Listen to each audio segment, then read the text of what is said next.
Hi there, my name is Adam Fielding, and welcome to something slightly different today. I'm not going to be writing a tune from scratch as I've been doing for the past 4 weeks or so. I thought it'd be an interesting exercise to, well, first of all, I thought it'd be nice to give myself a bit of a creative break in terms of writing music during these streams, but I do intend to come back to this, well, come back to writing music during these streams next Thursday.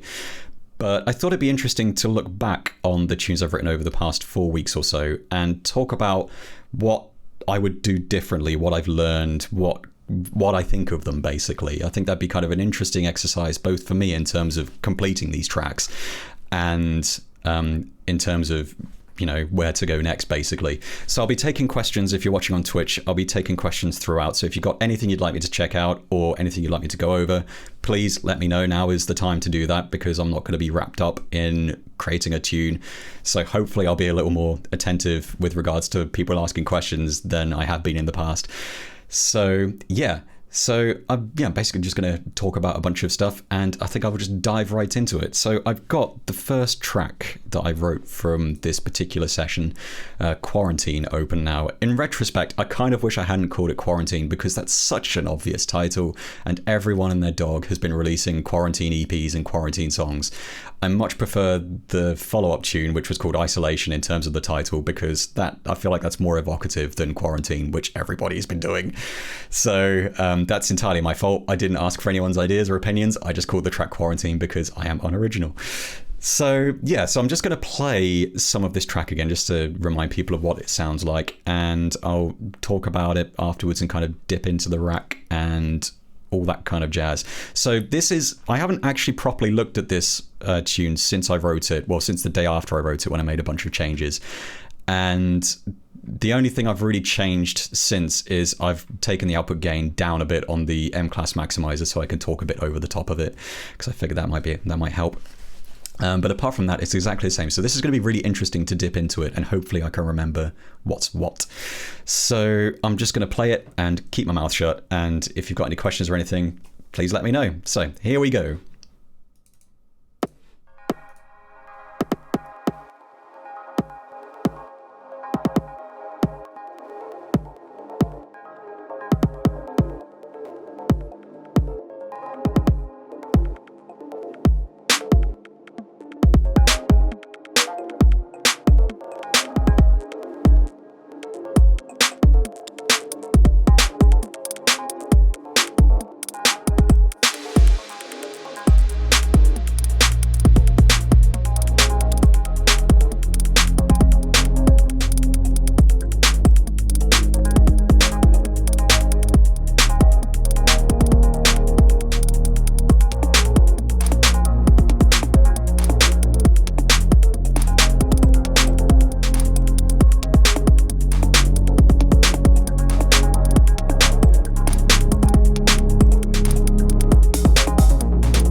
So that's Quarantine. So that is the tune that I wrote on the 2nd of April 2020.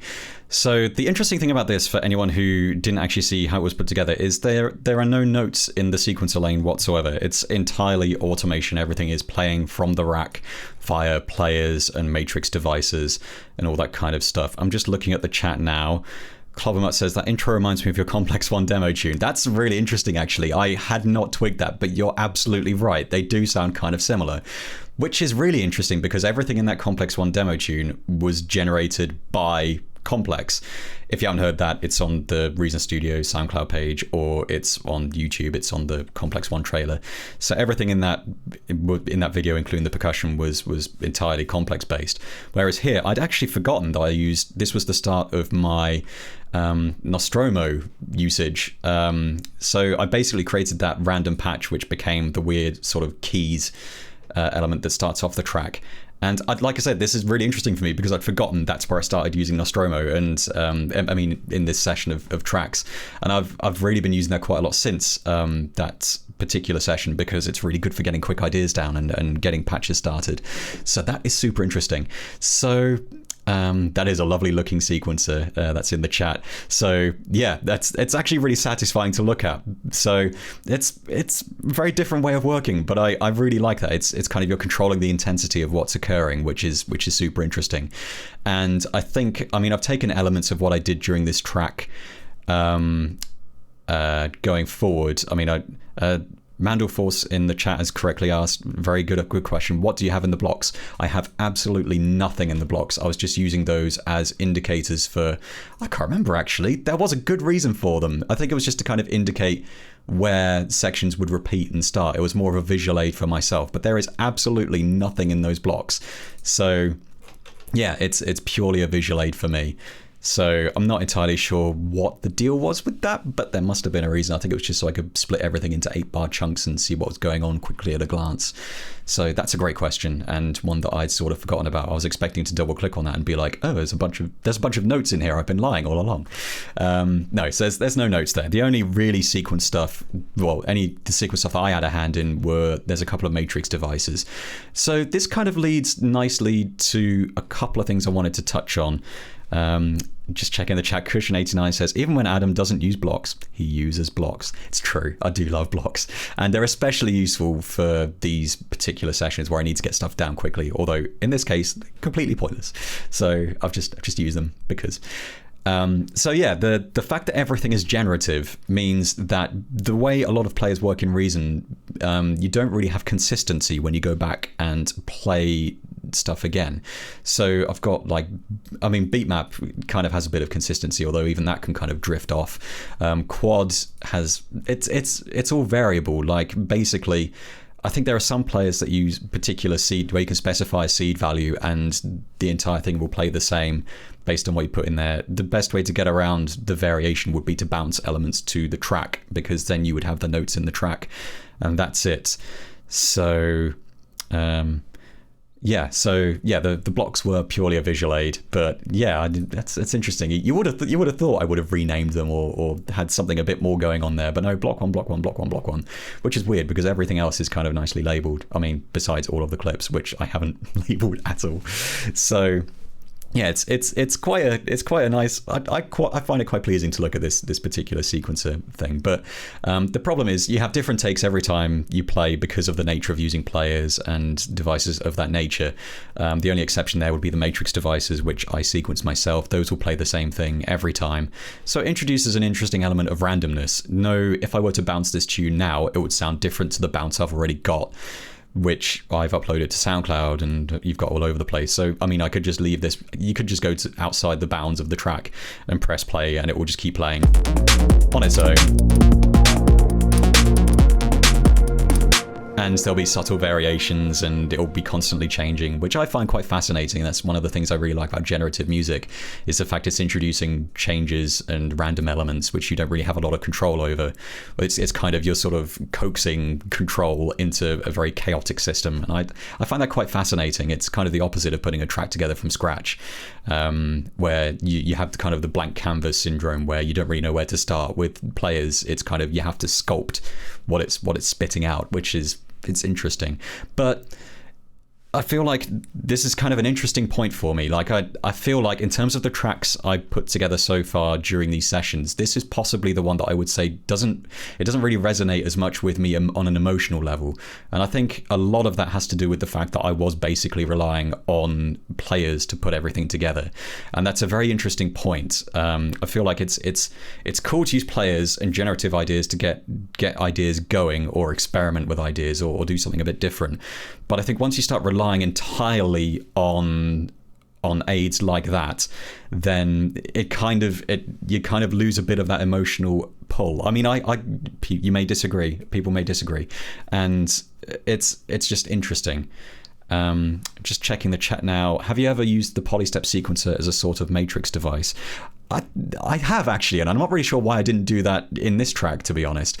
I think it's a really good... I think I just wanted to get those parts written, because at that point I've been working on this for a couple of hours and I was just kind of in the zone of arranging the tune itself.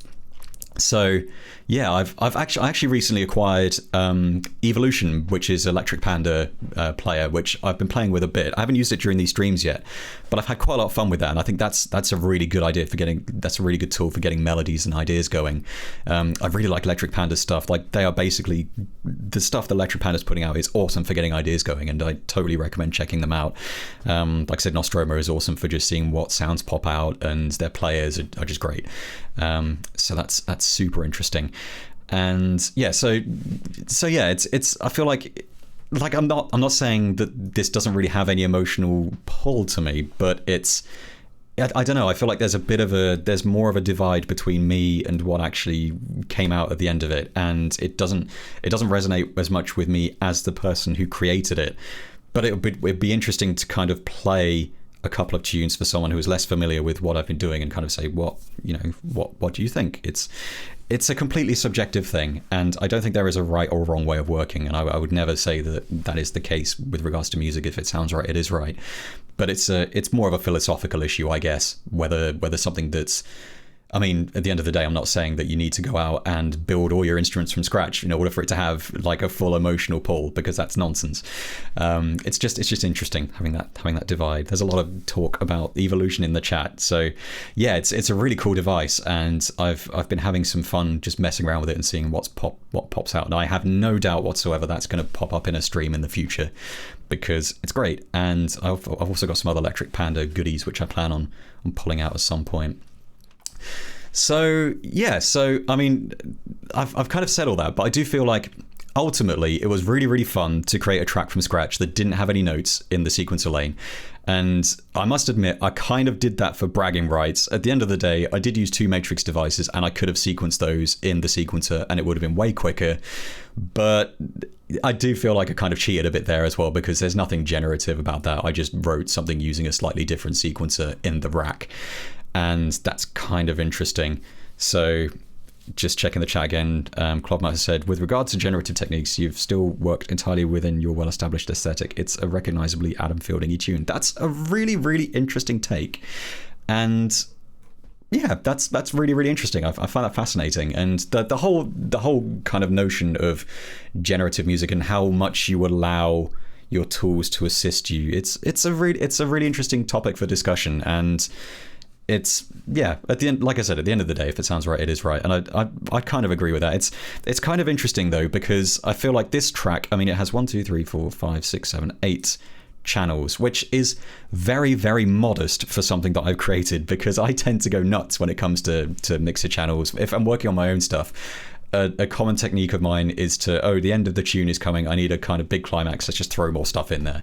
And that's a very easy pitfall. Well, it's a very easy hole to fall into, really. And it's one of my own personal pitfalls, and it's one that I've been trying to kind of ease myself out of over the years. Instead of, there's nothing wrong with that as a technique, it's just when it becomes something you rely on to finish a tune, then I think it kind of becomes a bit of an issue.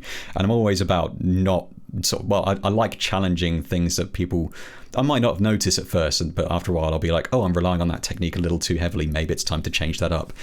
I've had several things like that in the past. I had a friend of mine mention to me several years ago that I had this particular quirk when it comes to writing key-based melodies where I would basically have 3 notes drenched in reverb, and that would kind of be how I would put a hook together. So it'd be kind of like a dun dun dun kind of. If you listen to my album Mesmer, that stuff, that is all over that album, and I didn't notice at the time. And then when that was pointed out to me, I was like, oh crap, I've been doing that for years and I've never really consciously been aware of it. So I've been trying to make more of a conscious effort not to do that since. But there's nothing wrong with doing that. It's just I don't want to get stuck in that routine. So I did actually change a couple of things after the track. But one thing I would definitely change, which I did change in the other tunes, I don't believe I changed the threshold on this drum limiter. So that's set to -6 dB. And if you listen to the track, I'm just going to play a bit and have a look at the rack, and you can see what's going on. I mean, the gain reduction on that is ridiculous. It is kicking in massively. I like having a limiter on drum channels because it does help to kind of tame the transients and gives you a cleaner mix overall, which you can kind of do more with afterwards, in my opinion. But I think I took it a step too far in this track. You do lose a bit of punch with the drums, but it works. But I would definitely have bumped that up a little bit. So that's more of a technical thing, and yeah. So I think if I were to do this again, I think this was a really cool learning exercise. Like I'm unaware that I've written a tune like this from scratch, like a complete tune using nothing but players. I've certainly dabbled with it before, and I've got a bunch of Instagram clips that are kind of testament to that. But I've never completed a tune using nothing but sort of generative and techniques and no sequences and stuff like that. So Giles has chimed in on the chat saying, I'm always adding transients on drums. Yeah, it's I feel like I like my drums to have a bit of snap, and I also like to make my microphone pop apparently. So ouch. So yeah, I particularly like snares with a lot of crack. That's making it that sounds a bit wrong, but and yeah, so I like drums with transients and a bit of snap and crackle to them. But yeah, I feel like in terms of mixing, it's useful to kind of keep them in check. And yeah, SSL channel comp for the win. Yeah, I should use that more. I really should. Again, it kind of comes back to the whole way I work in terms of I really like doing as much mixing as I can in the rack. And then when it comes to mixing everything later, everything's laid out in the SSL mixer, and I can use that as more of a kind of, it's a separate mixing process, which is definitely not how I used to work. And that seems to have been something that I've really naturally progressed to over the years. So it's interesting. So yeah, so it's one thing that I did try before I finished this track. In fact, I have actually written a few tracks using players. I've got like a little beat map series that I started before I did this streaming series. So I wrote 3 tracks, I think, using nothing but beat map devices, not beat map devices, players, and no sequencer data or anything like that. And one of those was actually recorded using a MIDI controller. I was using a BCR 2000, a Behringer BCR 2000, which is a great bit of kit. Oddly for Behringer, actually that's not fair. Behringer have made quite a lot of good stuff. I'm just not particularly hot on their ethical side. Easy for me to say. So yeah, so I actually recorded that. I basically had everything laid out and just armed the automation on everything, and then don't know what that was. And then I basically just recorded automation. I basically arranged everything using automation, using the BCR 2000, which was a really interesting way of working and kind of gave it a very sort of free-flowing live feel because I was recording it live. And that was a really fun way of working, and I do want to try that some more because it was really cool. And I think this track would be kind of perfect for that. I'd love to arm everything with a BCR 2000, get another take using that and see how it compares. But I'm happy with the arrangement generally. I don't think it outstays its welcome too much. I was actually curious to see if it would, if I would think maybe it could do with a bit of expansion, but I'm actually happy with the length. I think if it was any longer at this point, it would outstay its welcome without a bit of variation, which I think some live tweaking would bring. So yes, that's Quarantine. Overall, I am happy with that track. It was a really, really, really fun, interesting exercise, and it got me to mess around with a bunch of devices I hadn't used in ages. Like I hadn't used Expanse in ages, I hadn't used Nostromo in ages, And it's really cool because ever since making this track, I've been using those more and dipping into other stuff. I do feel like one thing I want to touch on is I've just noticed the Poly 6 here, and that's kind of the bass drone. I'll just solo that. Oh, that's right. This isn't going to work because there's no sequence data. So where are you?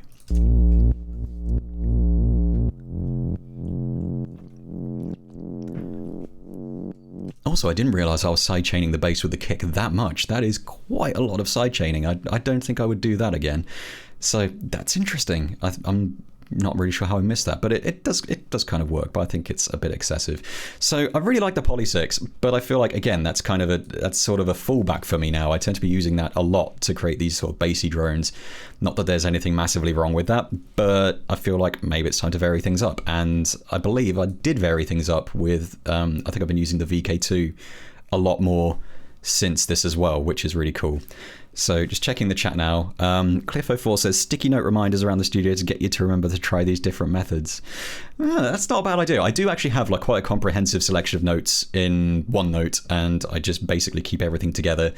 It's not particularly well organized, unfortunately, so half the time I will forget I've made a bunch of notes and I'll come back to it in a year or so and be like, oh yeah, I was going to do that. So yeah, Giles has said, got away from transient shapers. I totally glossed over that. But I have actually used, I think I used a transient shaper last week on the kind of gnarly bass I had going on in the track I was working on, which was Ballistic, which I'll be coming to. And again, though, even though I had the transient shaper on that, it gave it a really nice sharp attack. But even then I had to limit that because it was kind of killing the mix. So please could you run over how you wired up the sidechain on your bass line? It says Escalades in the chat. Yeah, no problem. So if I head over to so this is the redrum I'm using. So what I've done here is I've taken the output from the redrum, and that's going into a Spider audio merger and splitter into the merger section. So this left section is the merger. And I've taken the kick, and that's going into the splitter section. And one half of that kick is, well, one of the channels from the splitter is going into the merger.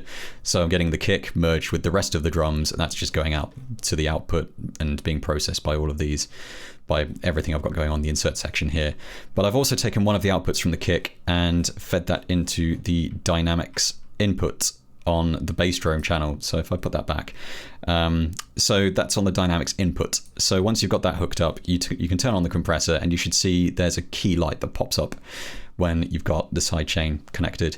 And then you just use it as a compressor, except the signal is affected by the sidechain audio as opposed to the actual audio being fed into it. So rather than the compressor being controlled by the bass drone, it's now being controlled by the kick. And that's how you do it. There's lots of other ways of doing that. You can use something like Pump, which I have used in this track. But that doesn't sidechain with the kick, that just sidechains with whatever Pump has got going on. So if you do have an irregular kick, then it's not going to work. If you have kind of a four on the floor kick, then it will work because they're mirroring each other. So yeah, that's something I do with everything, but I don't tend to have it as hot as I've got here. I think I tend to use the compressor a bit. I tend to ease up a bit on that. So yeah, so that's Quarantine. I am super happy with that, and it was really fun to work on. And yeah, it was a really interesting exercise. I think I took a lot of the stuff that I did in that track, and I kind of applied that to a lot of future tracks in this session, in this series of streams in particular. Like I was using beat map in everything, but I did vary how that worked, and I'll be coming to that in a second. So I'm going to open the next tune, which is Isolated, which again, I think is a much better title than Quarantine. So thank you. Ooh. Bit of popping going on there as I'm opening that.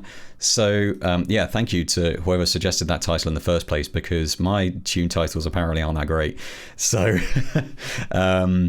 so yeah, I'm really happy with some of the song titles you guys came up with. Like Isolated is really evocative, and I really like that. Kinesis, that was an awesome tune title and I think fit the track perfectly. And Ballistic, I think those are great titles. So let's check in the chat. Leo Thomas Art says, hey. Buskin Bill says, could that not be taken into the master sections as well, so you can use it across more channels? Actually, that's a very good point. And if you wanted to, you could hook up the the kick, as I was just showing off, you could hook up the kick to one of the FXNs. To one of the FX returns, and then you could. No, I'm doing this all wrong. You can use the aux sends to sidechain other channels. So you could say, this channel I'm going to feed into aux send 3, and then route aux send 3 into the dynamic section of the channel you're working on, or something like that. So that is another way of working, and I have actually done that quite a bit. So that is one way of doing it. And like I said, I've definitely done that before. If you want to have lots of things sidechained by the same thing, that can be quite a nifty way of doing it. So yeah, so anyway, this is isolated. I'm going to play this track from start to finish again, and I'll keep my mouth shut, and then I'll talk about it afterwards. So if you've got any questions or anything, again, if you're watching on Twitch, please ask me in the chat and I will get round to them. I mean, I'll do my best. So here we go.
So that was Isolated, which is the tune I wrote on the 9th of April 2020.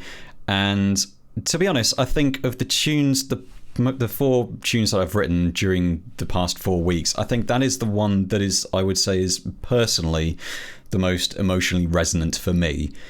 And obviously your opinion may vary. And I think I had the most fun with Kinesis and Ballistic. I think those were the tunes I had the most fun working on, and I'm really happy with how those turned out. But I think in terms of kind of sort of emotional weight, I think Isolated is my personal favorite. So yeah, which is really interesting because again, I was using I think I was using a few players here and there, and the whole thing started off with a patch that my good friend Tom Pritchard sent over to me, which is this Thor device here. So it sounds like this when it's muffled. Hang on, let's open up that filter.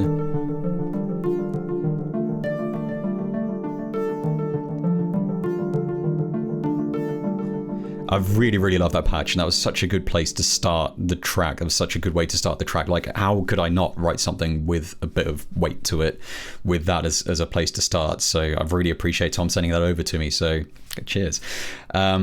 So yeah, so personally, like I said, I think it was the most emotionally resonant of those tracks for me, and I really enjoyed working on it as a result. And I think that final section, I remember being a bit wary about that when I actually put the track together.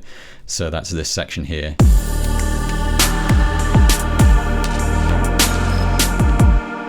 I remember being quite wary about it when I put the track together because I thought I was falling into the same trap of just throwing stuff into the track to finish it off. But actually, I think that works really nicely, and I think that kind of reverby percussion adds a lot. I think having a lot of space beforehand to fill with stuff at the end of the track worked really nicely, and that's something I definitely want to be doing more of from this point on. So yeah. So just checking the chat, Cliff04 says the entire dreamscape and the way it waves from side to side with its kicks back into life is possibly how the title came to be. Yeah, I really liked it. I think in terms of kind of the particular kind of world situation, I think it's the one it's the tune that kind of represents how I'm currently feeling the most, and I think that's kind of why I like it so much. And I think maybe a part of the reason I didn't I wasn't particularly sure of the ending in this track is because I was more into it on an emotional level. So it's kind of interesting how you're worried about working on something when you're more emotionally invested in it. Whereas I feel like with Quarantine, I wasn't as emotionally invested in it, and I just had fun seeing it unfold. Whereas I think with Isolated, it was like, I'd say Isolated, I enjoyed writing it, but I didn't enjoy it as much as Kinesis and Ballistic, which are the next tracks I'll be coming to. And maybe it's because I was more emotionally invested. It's interesting. So yeah, and one thing I really liked about Isolated generally, I mean, besides what I've been talking about, don't worry, I'm gonna be a bit more critical of this in a bit as well, because there are things I think I can learn from this in terms of just, basically bigging myself up. Not that there's anything wrong with that. I really like the fact that I started using VK2 a bit more here. So that's this patch.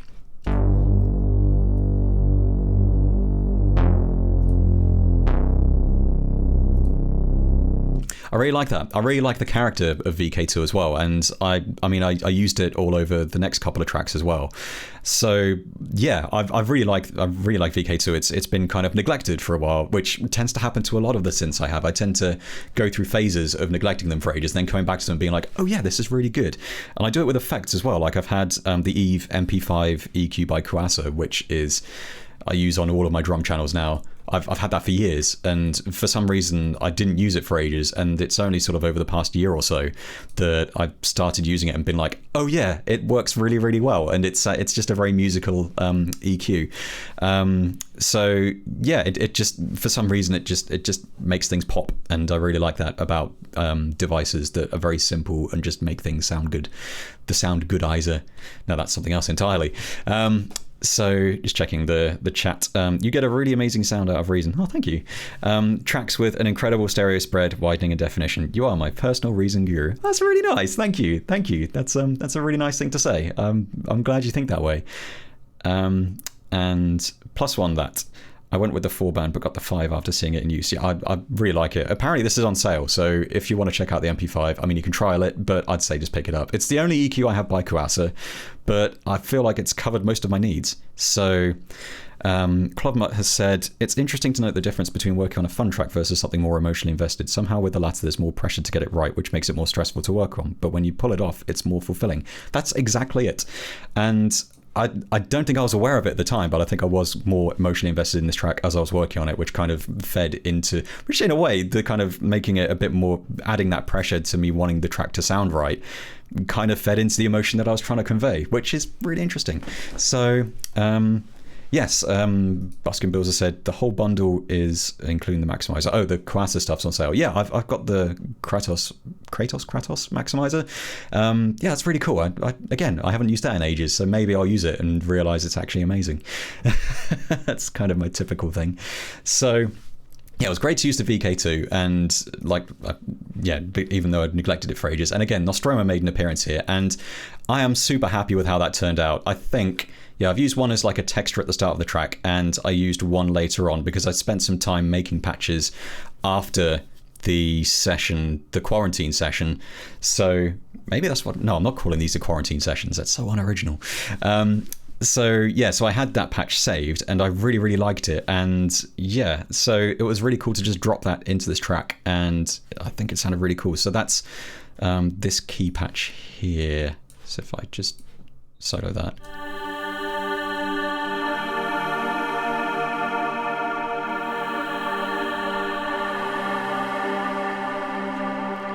Yeah, I really, really like how that turned out. That's just a really nice patch. And yeah, I think I need to have another session with Nostromo. Just basically what I've been doing. It has a really nifty randomize function, which I feel like can go either way when it comes to synths. You can either have a completely useless randomize function, or you can have a randomize function which is musically interesting, and you can get ideas going and then tweak them into something that actually works, which is that's definitely how Nostromo is. So with this patch, I think I pretty much randomized this patch and that popped out. And then I took the attack off the amp envelope. But in this track, I think I actually brought it back because I liked that.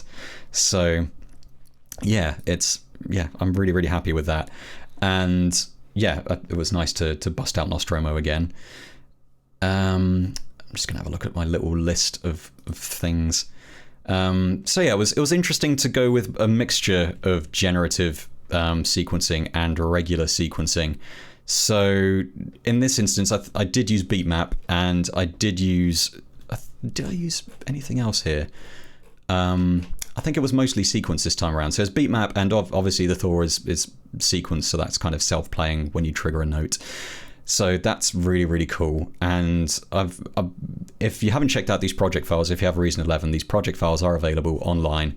There are links on the YouTube archived versions of these tracks, or in my live stream thread over on Reason Talk, on the Reason Talk forums. So if you want to check out the project files, they're available, and yeah, so you can kind of dip in and see how these patches are made and all that kind of stuff, which is really, really nifty. So yeah, there's not actually a whole lot of generative stuff going on here. It is mostly sequence, but I did recall bouncing the beatmap part because that was drifting in and out of time, and I don't think I ever figured out why that was the case. But as a result, I bounced the beatmap part to a single block and didn't keep anything extra. There's no variations there besides some manual stuff. And I would have liked to have had more percussive variation throughout the track, just kind of sprinkled in. I mean, there is a bit. It's like a little fill there and a couple of fills here and there. But as I did with Kinesis and Ballistic, I actually bounced the beatmap parts to sort of outside the bounds of the sequencer. So if I needed a fill, I could just kind of chop a part off and pop it in the sequencer. And that was actually a really good way to work. And that's definitely something I'm going to be doing from now on. It's nice to bounce the beatmap parts to the sequencer because then they're locked in and you know what you're getting. But it also means you can't adjust the density of elements. You are locked into what's there. So if you're going to be locked in, you might as well lock a massive chunk of percussion in and then use that as kind of a bit of a palette to kind of draw from as you're working on the track. I think that was a really interesting way of working. So I would have liked to have done that here. I think one thing I would have liked is just a smidge more percussive variation, because I feel like on the kick with that sort of dum dum dum kind of sort of triplet kick, I feel like that's overused in the track, and I feel like just breaking it up a little bit would have been nice. But that's kind of a nitpicky personal criticism. So yeah, definitely would have used more beat map variation. It's interesting that I fixed that in the next couple of tunes that I wrote, and that's something I've fixed in other tunes I've been writing using beat map, because I've been using beat map a lot in my own stuff recently, because it's just a great way of getting ideas going. So that was really cool. And like I said, I really like those reverb drums at the end. So I think that was just a factory soundbank loop that I threw into the track and sliced up and moved around a bit. So it just kind of gives the drums that extra kind of space.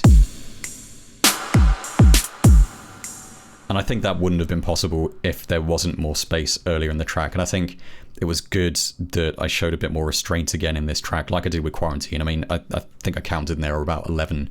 1, 2, 3, 4, 5, 6, 7, 8, 9, 10, 11. So there's 11 channels this time, which is more than last time. That was 8 in Quarantine, so 3 more than Quarantine. But it's kind of a case of, I mean, there's a couple of channels that are really subtle. Like there's the sort of ambience that comes in, which is quite a subtle thing that pops in. So yeah, it was a really interesting track, and I think it's, again, I feel like Isolation and Quarantine as tracks, they both kind of have a sort of feel of something that I wrote, which is really interesting. And actually, I want to sort of touch on that in a second, but they kind of approach the subject in very different ways, and I think that's quite fascinating, especially considering the fact those were the 2 streams I started with. And yeah, I feel like maybe I just need to dial things back a bit with Isolated, and that's kind of how it happened.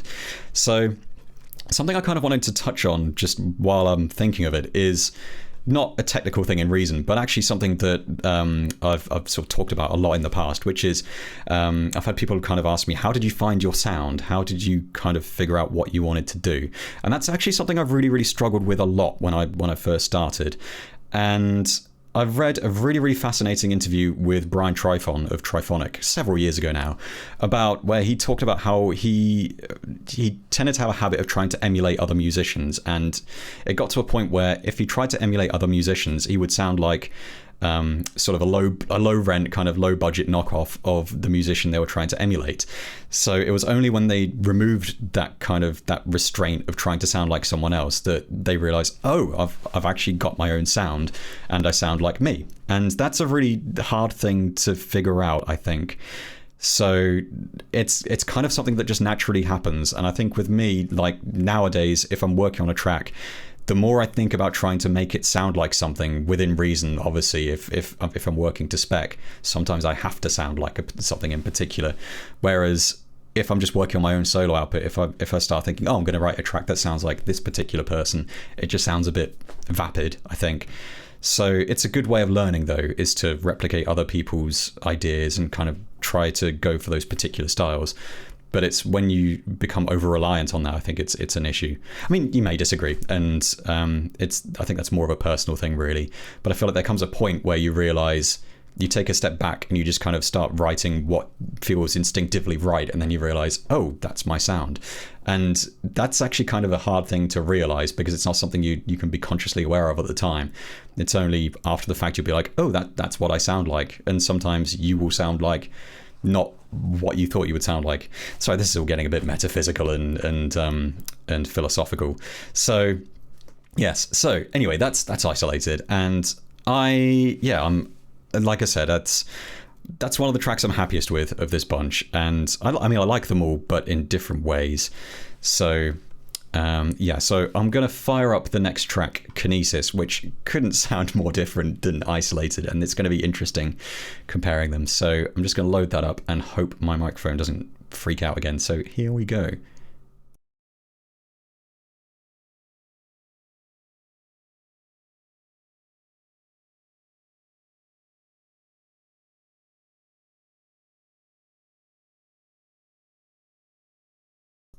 I find the trick is to disable monitoring on the mic when you're opening projects, so you don't deafen everyone who's listening. Brilliant. Just checking the chat. I've had a really interesting question. Is there a time of day you are more creative? Oh, my seems to be freaking out a little bit. I guess that'll happen when you start opening and closing projects repeatedly. Is there a time of day you are more creative? I used to be more creative at night. When I was younger, I used to do most of my writing at night.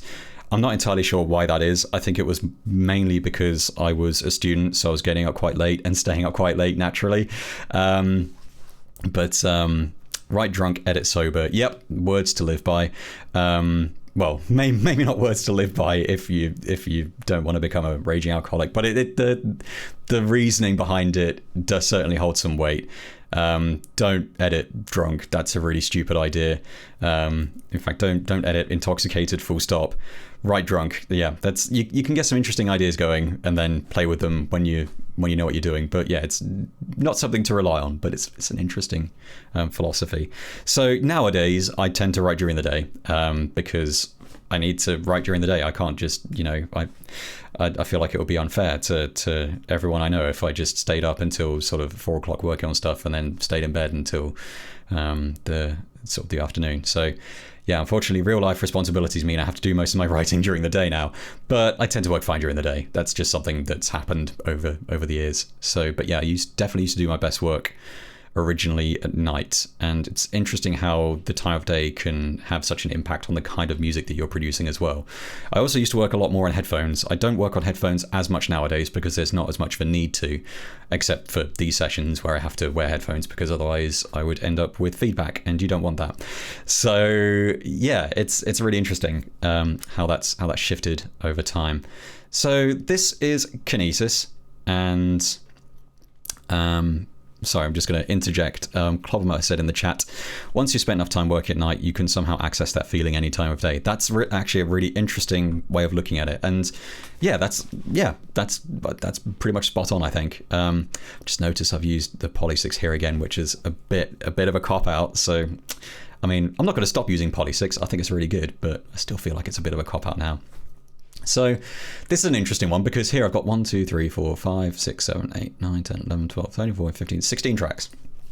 So my restraint is progressively going further and further out the window as I was working on these dream tracks, although 3 tracks of those are vocals. So, I could have grouped those into one channel. So, yeah.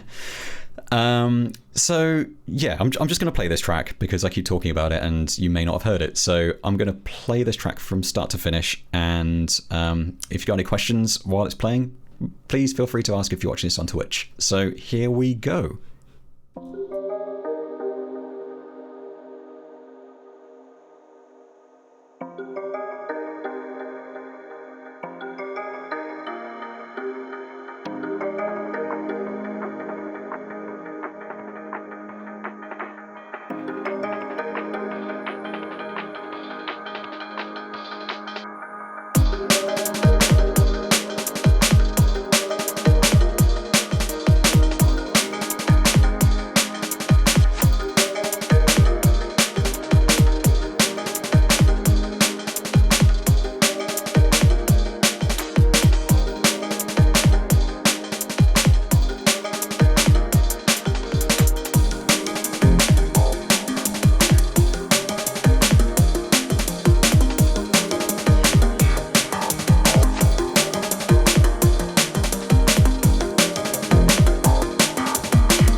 So that's Kinesis, and I'm just checking the chat on Twitch, and you've all mentioned the very first thing I was going to mention straight away, which is I can't believe how those vocals turned out.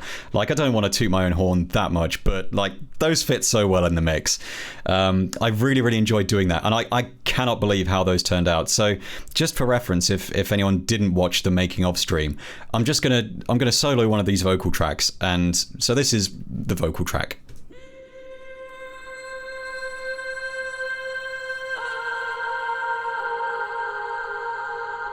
So that's one. When you bring all three together, they sound like this.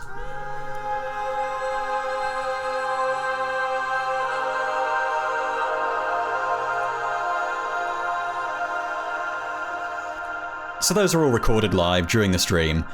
So you may be surprised to learn that I can't actually sing like that because my voice doesn't do that. Funny that. So actually, it sounded like this originally. So I'm going to bypass all the insert effects, and that's actually transposed up an octave. So I'm going to pop that back down to 0.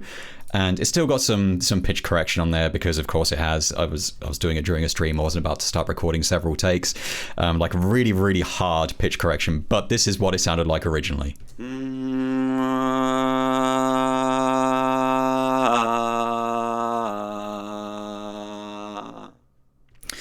So that's how it started, and it was like only after I applied a bunch of reverb and stuck it up an octave. So I'm using a Neptune here, even though I'm actually doing the pitch correction via the pitch editor in Reason. So if I click pitch edit on this particular clip, you can see I've actually really corrected the hell out of that here. But I'm still using a Neptune, and the reason I'm using a Neptune is because I performance shifted it up, so it actually sounds more it has more of a feminine feel to it. So yeah.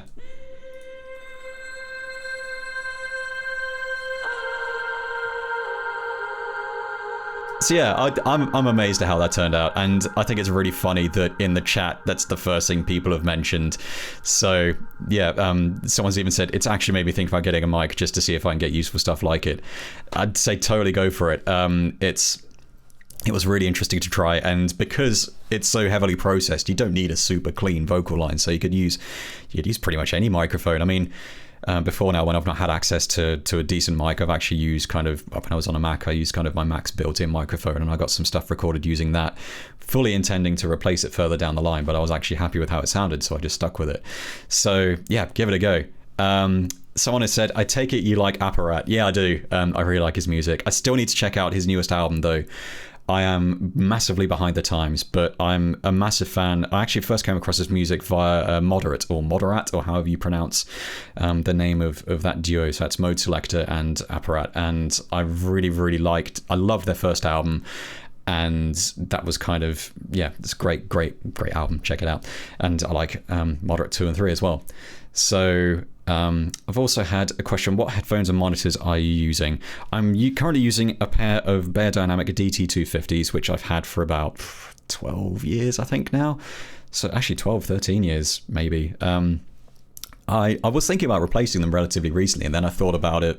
I just thought, why? They're actually, they're comfortable, and I'm used to how they sound, so why would I replace them?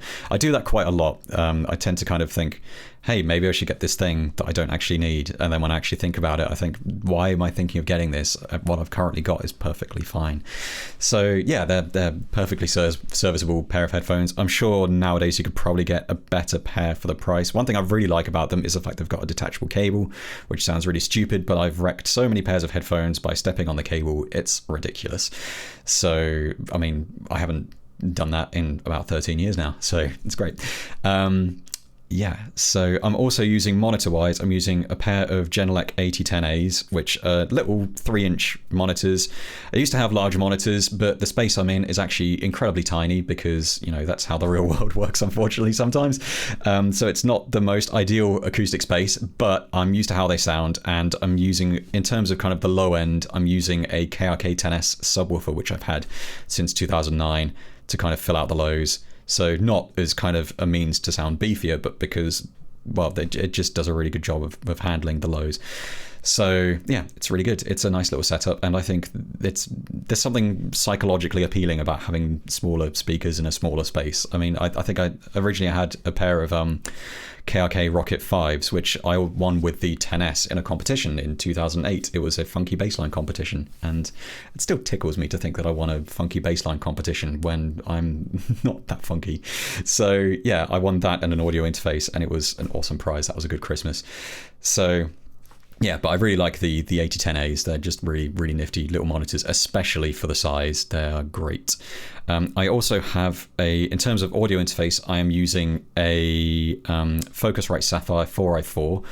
I did used to use a Focusrite, sorry, not a Sapphire, it's a Focusrite Scarlett 4i4. I used to have a Focusrite Sapphire Pro 40, which was a Firewire audio interface, generally beyond what I was actually using it for. Again, that's what I won in the funky bassline competition, and I used that up until the start of this year when I replaced it with a smaller USB audio interface, and I really like the Scarlett 4i4. It's great, and I haven't really needed any extra inputs since. So yeah, it's really good. I've also got a KRK Ergo, which was a bit of a weird purchase. I picked that up a couple of years ago. They haven't made them since about 2009. It's a basically room correction bit of hardware, and it's really good. I wasn't sold on it, but I recognized there were a couple of issues in this space, like really, really obvious issues, I thought.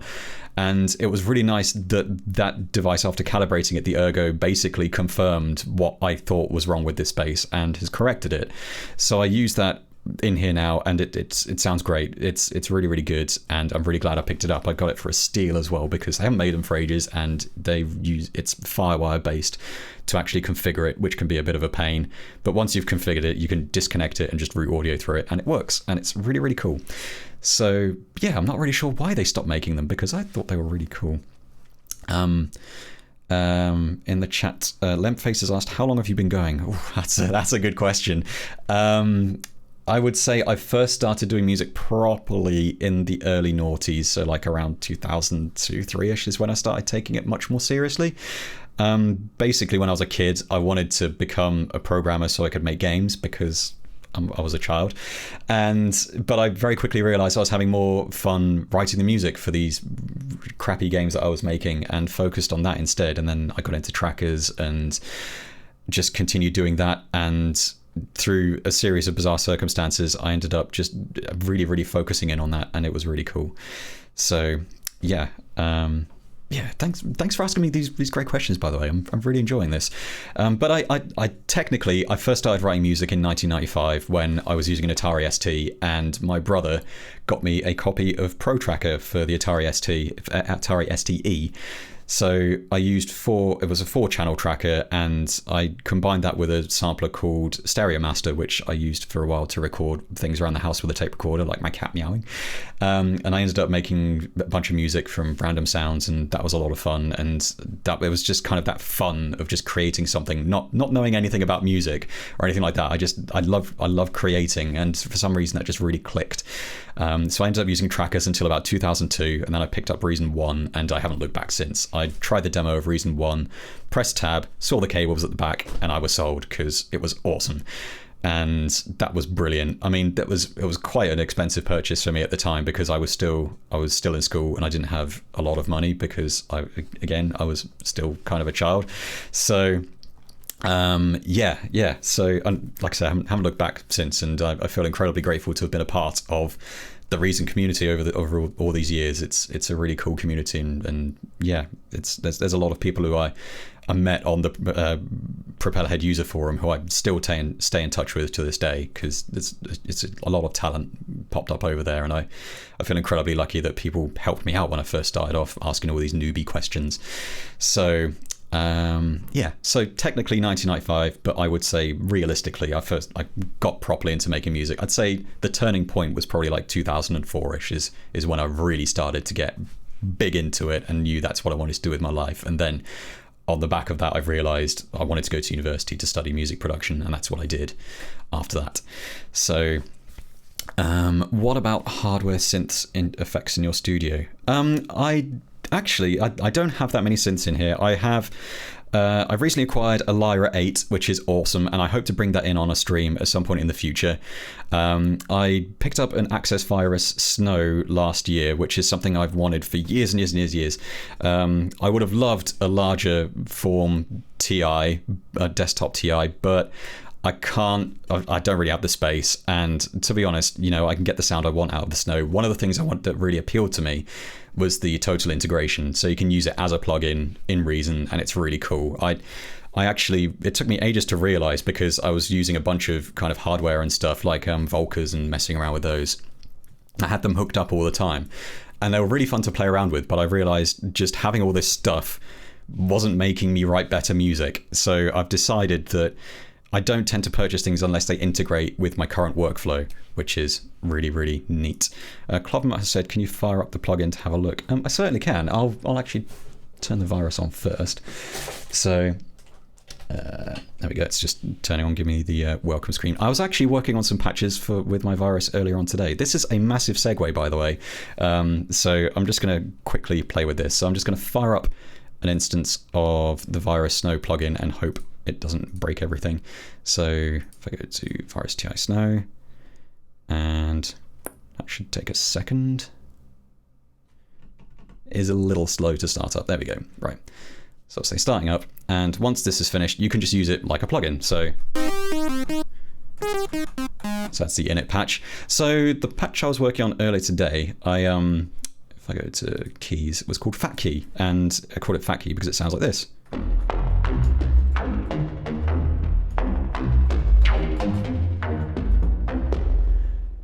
I love that. I love the sound of that, and I'm totally going to use that in a track very soon. Maybe I'm going to use it in a stream track. I don't really know. I'm undecided.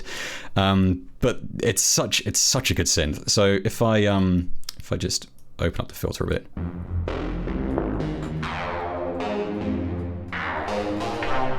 So it's not a very complicated synth, a very complicated patch. I mean, it's two square oscillators with a, I'm not even using the sub oscillator here. I think there's a bit of FM, but it's quite a lot of FM. I've massively tuned up the second oscillator, so it's just basically, if I turn the FM amount down, this will sound awful. Yeah, ooh, not doing that. But that was just like, my intention was to mess around with the virus for a bit and get some patches going. And I've made one patch today because I basically made this patch and then started working on ideas around it. And then before I knew it, time had gone away from me, and I was like, damn, I need more focus. So it's such a good synth. And I've got a few other keys that aren't particularly awesome, but that's not the patch that it says it is. So if I go to personal libraries, right. So that's more of a bread and butter kind of key sound.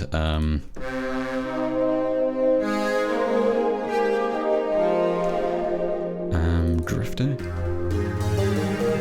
So these are all quite straightforward sounds. So if I go into my modified section, so the virus is actually another synth that has a really useful, usable randomizer. And instead of completely randomizing patches from scratch, what you can do is load a patch and then set the randomization parameters. So you can set one value to tell it how many parameters to randomize, and another parameter to tell it how much to randomize them by.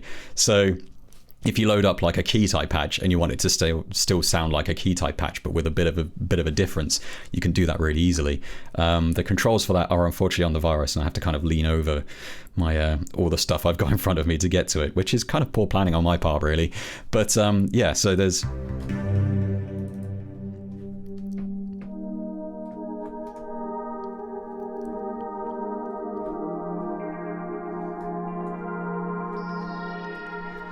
So yeah, it's a lovely synth. I do wish there was a software equivalent, but I've wanted a virus synth since like the early to mid noughties, when I realized it was all over a bunch of records I was into at the time, and it was a bit of a dream come true to pick one up last year. I found one, it was a really good offer and in really good condition, and I've loved it since. I wrote an album's worth of material last year called the October Sessions 2, which was a bunch of music I wrote in October 2019.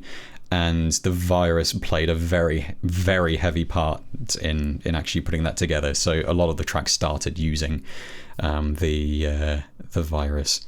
So I'm going to put that away for now, but I'd love to come back to the virus in a future stream and maybe get something written around it. But that's, so yeah, I've got that. In terms of other outboard gear, I've got the analog heat, which I've touched on before. That's a great box. So yeah, that's more of a distortion saturation box. I'm just turning my virus off now. So yeah, it's a really cool synth. Just checking the chat again. Someone's asked, when you switched from Mac to PC, did you have to repurchase your rack extensions, refills, etc.? No, you don't. You just log into you can just use your same account and sync it to your new computer. But if you do that, it's worth trying to remember to deauthorize your old computer before you do that. And yeah, otherwise you have to get in touch with Propellerhead and say, I've lost my computer, which isn't actually that big of a deal. I've never had any problems doing that because I always forget to deactivate my computer. So I've had to do that a few times and they've never had any problems with just saying, yeah, no problem, you've lost your machine, whatever. So yeah, I really like the Access virus, and playing with it today and showing it to you again now is kind of, it's kind of reinvigorated me wanting to use it more. So yes. They're not Propellerhead anymore. They're not. They're Reason Studios. I'm still not used to that. Still not used to it. But I mean, that kind of goes with the territory. They were Propellerhead for like over 20 years. So yeah. Oh my. Sorry, that was annoying me. So yeah, I'm gonna try and remember what I was talking about in this track. But please keep the questions coming if you've got anything you'd like to ask. Someone mentioned that they were thinking of getting a Scarlett. A 2i2 Scarlett 3rd gen. I'd recommend it if the 4i4 has anything to go by. I've really liked mine, so yeah. And also amusingly, since they updated the firmware recently, you can change the colors of the indicator lights on the box, which is completely pointless but kind of funny. So I thought it'd be funny to swap the green indicator, which means a healthy signal level, with red. So every time I record something, I'll think something's clipping. I changed that back quickly because it was really annoying, and I don't hate myself that much, but you know, it'd be fun to mess around, screw with someone if you're so inclined and you know someone who's got a Focusrite Scarlett interface. Do that, it's fun. So I actually mentioned, I've remembered what I was talking about. I mentioned that the Poly 6 is a bit of a cop-out, so I'm just going to play a little bit of that. So it's the bass drone that plays throughout the track, and in context it sounds like this.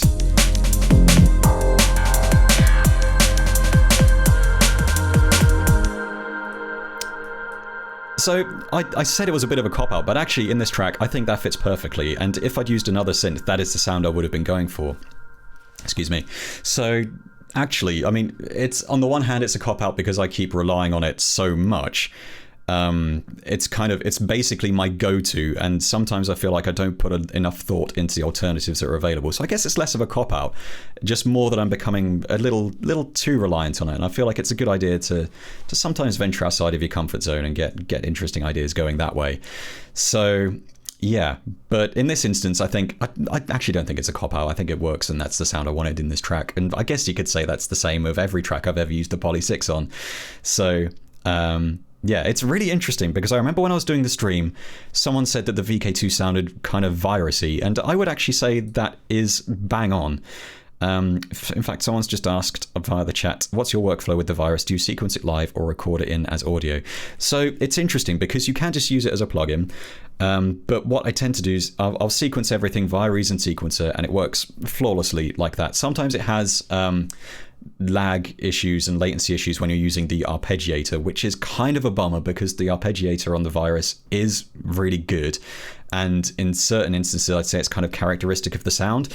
I've heard people have better results when they're not using the TI plugin, which is kind of a bummer, but I'm not sure if that's the case, if it's just because I'm using an Access Virus Snow, or if they've fixed that on the more expensive ones. So how easy could you recreate in Subtractor? Not. I mean I used the Subtractor in this track, but it's like a percussive element. So I'm just going back to the VK2. So it does actually sound kind of like an Access Virus patch, really. So I've really liked how that synth sound turned out, and I think it's it highlights the characters that I like most about the VK2, and I think that's a very good way of approaching creating sounds with synths. If you can exploit what makes a synth really good and not try and do something that it's not so strong at, which sounds really obvious. But yeah, someone's asked, can you upgrade VK1 to VK2? No, they're separate synths. But VK1 is also really good. They're different. They have completely different sounds and characteristics, but I like them both. So yeah, they're great. But yeah, I really like how that turned out, and it was really nice to kind of give it a little bit of drive. I think there's another VK2 on Ballistic, which is the next track I'll be covering. I think that made quite heavy use of the drive on the VK2, which gave it more of a kind of characteristic sound of the VK2. So that's a great synth, and like I said earlier, that's a synth that I'd neglected for way too long, and I feel like it's, in terms of using it to create patches like this and bass patches, it's definitely going to become another one of my kind of go-to workhorse synths, because it's very quick to get a sound out of it. So I've just had a question. Sorry for the question. Don't be sorry. I'm here to answer questions. I'm really glad you're asking. Do you think the SSL Reason emulation in its mixer can compete with SSL Waves, for example? To be honest, I've never used the Waves SSL emulation, except for their G-Bus compressor, master compressor, which I picked up because I wanted to have Reason's master compressor in Studio One when I was working on stuff in there. And to be honest with you, I preferred Reason's master compressor. I'm not saying, I don't know which one is more accurate. I'm not saying the Waves one is bad by any stretch of the imagination. I'm just saying, personally, I feel like maybe it's because I was more used to the Reason master compressor, but I just really like the sound of it. And it's really cool that they've broken it out into a separate device now. So if you don't want to use it on the mixer, so it's there, you can just create it as a separate effect, go to effects, go to built-in devices, and it's right there. So you don't have to use it as a master bus compressor, you can just stick it anywhere in the rack, and I think that's really cool, and I'm really glad they introduced that. So yeah, I feel like I need to make more use of the SSL devices, especially now they've made them available in the rack, so I can use those devices while I'm mixing in the rack, which is generally how I work. So I have started using the EQ section in the rack, so that's the channel EQ, so I can use the high pass filter and low pass filter in the rack as opposed to flipping to the mixer and having to do it there. I just prefer using it like that, so it's really cool. Giles has chimed in on the chat and said, I prefer Reason's compressor as well. Yes, validation. Drum bus compressor. Yeah, it's like, it's really cool, like I said, to see them breaking that stuff out into individual devices to put in the rack. And I feel like I'm going to get more use out of those devices and have had more use out of those since they've done that. It's really cool. So yeah, so I must admit my feedback in that regard is possibly not the best, because like I said, I've only used one of the Waves plugins, but I liked it. It was really good and I used it on a lot of things. But since they've broken it out into a separate device, I don't use that Waves plugin anymore. So yeah. So I must admit, one thing I really wish I'd done with this track is I really wish I'd added a maelstrom, because I have the trifecta of I've got a bunch of factory sound bank loops. I've got some orchestra in there, which was kind of hilarious to throw in there, and I've got like a Comp 01 compressor in there, which is the Reason 1 tiny grey compressor, which looks like, where is it? It looks like that.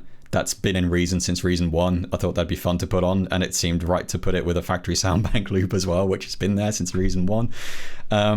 So yeah, I feel like I should have put some Maelstrom in there, and Maelstrom is a synth that I really ought to use more, because it's got a really neat character, and I think it's awesome. In the chat, Clovmo has said Compo 1 is still useful for heavy squashing, in my opinion. I agree. It does what you expect it to do, and like I think that pairing was unironically quite good. So yeah, I mean, don't discount the old devices just because they're old. Basically, I still use the little red units a bit here and there, and I think that's really cool. I really wish saturation knob was available in a unit that size. Just for reference, this is what saturation knob looks like. Oh, I can't show. Oh no, it's there. So, what am I doing? soft tube saturation knob. So it's like, why is it that big? That's really annoying. So this is a frequent rant I have. I wish saturation knob was smaller. Damn it, give us smaller knobs. So sorry, apparently I am still a child. So yeah, so basically, I would say this is the track that I was sort of torn on, this or Ballistic, but this is the track I had the most fun writing during these streams, because I was trying a bunch of stuff out and I liked how it turned out, and it was just fun to keep rolling with it. And it was really fun to revisit a style that I haven't really touched upon in years and years and years. It's very much a kind of mid-noughties throwback, and that was super fun. That was so fun. I decided to do that with the track the following week as well. So getting all kinds of laughs and people saying careful what you wish for in the stream chat. That's what she said. Damn, missed my opportunity. So yeah, I did, like I said, I used the subtractor as a percussive thing here as well. So that was just like a rapid kind of just a bunch of noise that I added, which is interesting because I'm also using some newer devices to process it. So if you disable those, I think it's basically just noise. Yeah, it's just noise generator. So I could have probably used anything. There's probably an easy way I could have done that. Didn't really have to use the synchronous device there. Sorry, I'm glitching out a little bit here. Not entirely sure why. So yeah, so that was really fun to work on, and I'm still amazed those vocals worked. I'm really happy with how the that's better. My mouse went to sleep. I'm really happy with how the vocals turned out. I really like the VK2 squelchy stabs. Those are really cool. I think it would have been neat to have some more drum fills here and there. I did have some extra bits from Beatmap that I dropped in throughout, so it's just some little bits of variation here. But it's a drum and bass track. I don't want to kind of start throwing stuff in there just for the sake of it. You get into a groove, and I feel like that's kind of part of the appeal. We had this conversation last week about how repetition is a good thing in a track. So, you know, it's repetition is a type of variation. I like that. So, yeah, that was, yeah, I feel like, but maybe a couple of extra fills just to vary things up a little bit, but it was good. So, just in the chat, Buskin Bills has said, I have to say, I can't get on with the synchronous device that well. Maybe a few lessons from Adam might help. Yeah, I don't use it as much these days, but for ages I tended to just use it as like a sort of faux sidechain pumping effect until I got Pump, because it has a preset that's best suited for that. But you can do some really creative stuff with it, and I released an album in 2016 called The Broken Divide, where I actually used it a ton on the first track, and it sounds completely broken and kind of bonkers, and it was really fun to work with. You can get some really cool results out of it. It's kind of, I tend to use, I picked up a plugin from Output called Movement about a year ago, and I feel like that kind of fills that need a bit more these days. But yeah, I'm not discounting the synchronous at all. So yeah, so also another thing that I wanted to touch upon in this track is the fact that I've really liked Disperser on the kick. So Disperser, I've mentioned this before, it is kind of the secret sauce that I use on kicks from time to time. So I'm just going to solo the drum channel, and so that's how it sounds with Disperser, and I'm just going to flick it off and on again. What's really cool about that is it doesn't actually affect the levels of the kick at all. It's staying consistent, so it's not sort of making the kick louder. It's just kind of smearing the frequency range, kind of, which is really interesting. It's kind of it's an effect that's hard to describe, but as soon as you hear it, you're like, it's that kind of effect. And so if I just play it, I'm just going to mess around with the amount, and you'll be able to hear it.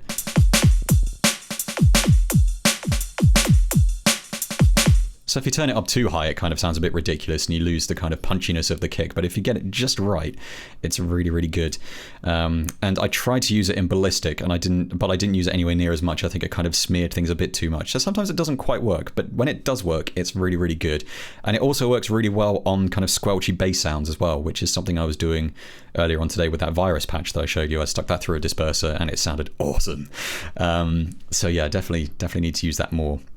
So, but yeah, in terms of the actual tune itself, I had so much fun writing that, and it was, I got the impression that people were kind of just enjoying watching me mess around with it and create it. So that was a lot of fun. And another technique I've been using quite a lot is this kind of reversing sound, which is made out of the sample of a bin lid closing, which I did touch upon in the music making session and how I kind of do that. That's kind of a tried and tested technique. I feel like at some point I do need to kind of start using maybe some different samples, because I've been relying on that sample set for years and years. But it works, and I like the sound, and it's kind of unique to what I do. So yeah, but there's nothing to stop you from using any other sound. So the sound of a mouse hitting a desk, or I don't know, hitting a radiator or whatever. So yeah, but yeah, I'm not really sure what else to say about Kinesis. It was a load of fun. It's not super emotionally resonant like Isolation was, but I had tons of fun writing it, and I didn't feel as pressured while working on it as I was with Isolated, which is really interesting, because I like them both kind of, but in very, very different ways. So that's always fun. So I'm going to open up the last track of the set over the past 4 weeks, which is Ballistic, in a second. Unless anyone has any questions about Kinesis in particular. Again, massive thanks to whoever it was who came up with the name Kinesis, because I think that's a perfect name.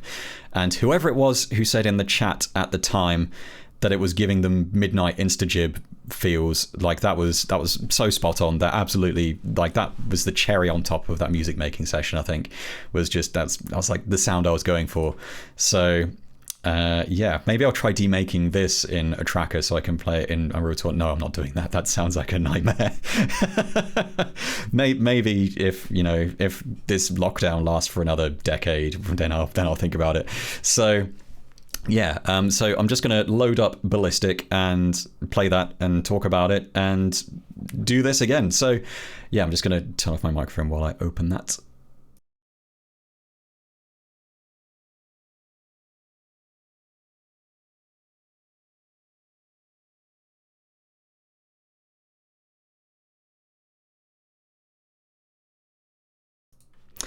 So I'm probably going to touch upon this a bit sort of after I play this track and go through this tune as well. But one thing that's been really interesting about these streams is it's actually been a bit of a workflow change for me, because generally speaking, I've been working on a lot of production tunes lately and basically writing as much music as I possibly can to kind of basically keep myself sane. And I tend to have very particular techniques that I use and instruments, and most of the instruments I've been using recently have been VSTs and contact instruments, because I like to have a palette of sounds that sounds good immediately so I can just get going and write music. So this has been really interesting because I haven't really used any VSTs during this session, and it's really made me appreciate the rack extensions that I have kind of neglected for the past sort of half year or so. So stuff like VK2 and Europa again, which I hadn't used in a while. I'd sort of neglected that for a bit. And even, I've been using the Virus in lieu of using rack extensions and stuff like that. So it's been great to rediscover all this stuff. And it's definitely made me appreciate what is available in Reason outside of VST land in terms of rack extensions and that kind of thing. So there's a lot of good stuff out there, and it's been really cool to focus more on building stuff from the ground up rather than having a library of sounds that sounds good out of the box.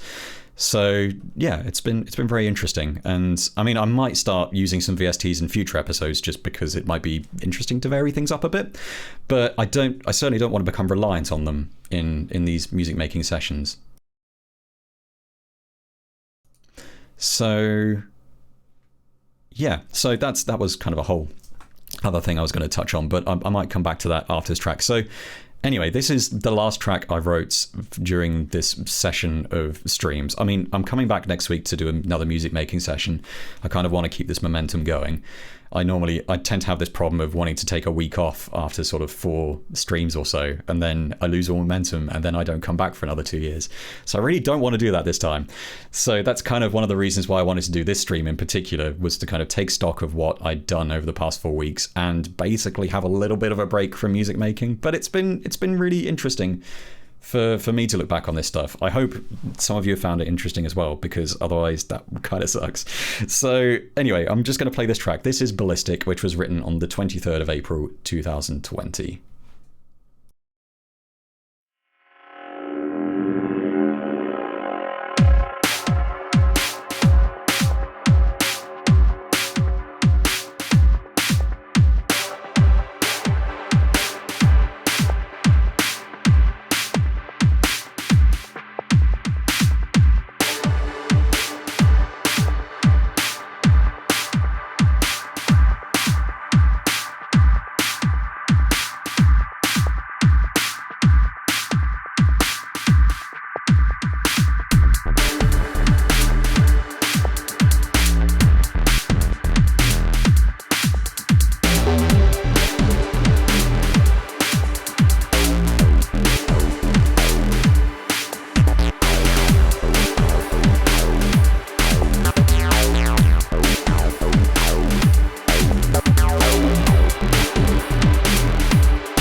Yeah, so I had a ton of fun working on that. I think it was a close call between Ballistic and Kinesis in terms of which tune I had the most fun working on of these during this session of working on tunes.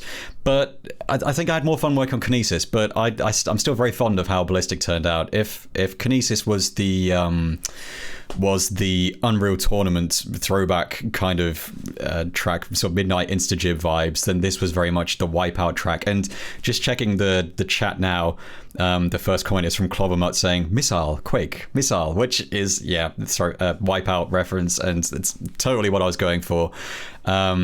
Baskerville said, it's been awesome, Adam. Glad you did them all personal and hope you do more. You've encouraged me to play with Beatmap a bit more. That is awesome to hear, and thank you so much for joining me again. It's been really cool to see some familiar faces sort of coming to these streams, and Beatmap has been kind of a really, it's been such a useful tool since I've been using it, and I feel like over the course of these streams I've kind of figured out how to use it best to suit my needs, which is really interesting.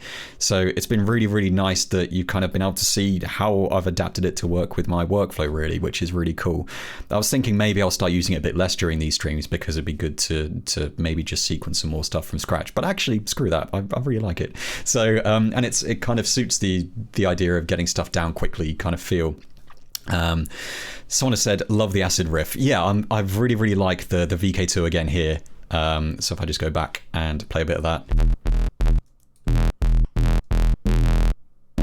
I'm not sure what's going on there. I think I'll just solo the... yeah, there we go. So yeah, I've massively overdriven the bass there. I've noticed there's a cut on the bass. I can't remember if I did that during the session or afterwards, but honestly, I'm not really sure I'm feeling that. I think I might, if I were to change anything, I might take that off, because I think it rounds things off nicely. Yeah, I think it just kind of sounds a bit hollow, but maybe it works better in the mix. Who knows? I'm on headphones, so the bad position to judge, really. So it was really interesting, actually, because like I said, this is kind of a more sort of wipeouty kind of noughties new school breaks kind of feel, and I sent this to one of my friends who I like, my best friend at university, and he was super into sort of new school breaks at the time as well. And in fact, in his final year, his final year project was on new school breaks, and he wrote an EP of kind of new school breaks inspired stuff, and I thought it was awesome. And I sent this to him, and he said, "Oh man, this is making me so nostalgic for the kind of music we listened to as students." And I was like, "Excellent, that's exactly what I wanted." So that was really, really cool. I'm really glad he got that out of it. So yeah, that was really, really cool. I feel like there was a point when I was working on this that I feel like I wanted to add more to it, but actually I think that's worked in its favor. The fact that I didn't have time to add more worked in its favor, and I think I'm really, really happy with how that sort of gnarly bass sound turned out, which is... Like, I'm really happy with how that turned out, especially considering the fact that it's just based on a preset from the factory sound bank. So if you have Reason 11 or Reason 10 and you have Europa, check out Destructor Drone. That's in the factory sound bank. Process that. So I was talking about transient shapers earlier, and I have got one here. Sorry, I thought I could hear something, so... I can. It's a feedback loop. So I do have a transient shaper here, so it kind of gives the bass a bit of a pop when it first kicks in, and that goes through a limiter afterwards. So you kind of get the pop and the pump from the transient shaper, but I've also put the limiter in so it's not too much, because it was really tempting to just go nuts with it, and I think I kind of did. I think that attack is pretty extreme, but I liked how it sounded and I really wanted to keep it. So that was kind of a nice balance, really. So if I turn the limiter off, so you do get a bit more of the attack with the limiter off, but I feel like it would just cause the mix to clip unnecessarily. And in the mix, I think it sounds fine with the drums over the top. So yeah, so just having a look at the chat again. I still like the addition of that cheeky drum fill. Me too. I'm really happy with that, and I think that feeds perfectly into that kind of new school breaks feeling. So that's... Yeah, so that wasn't actually there originally. It was the day after I came back to the track, and I was like, I'm overusing that sweepy reverser thing. and I was like, I really want to put a fill in. So I just went to the browser and I went to the factory sound bank, I think. And I'm going to try and find it again now and probably fail miserably. What would help if I had a file name? So if I go to comp edit, that's the file name. So it was in acoustic, pop, it was walk. Yeah, there we go. So that's the full fill that's in the factory sound bank. So I literally just dropped that into the track and just chopped out the bit that I didn't want, and that's cool. Just checking the chat. Giles said, still love that bass. Awesome. That's great.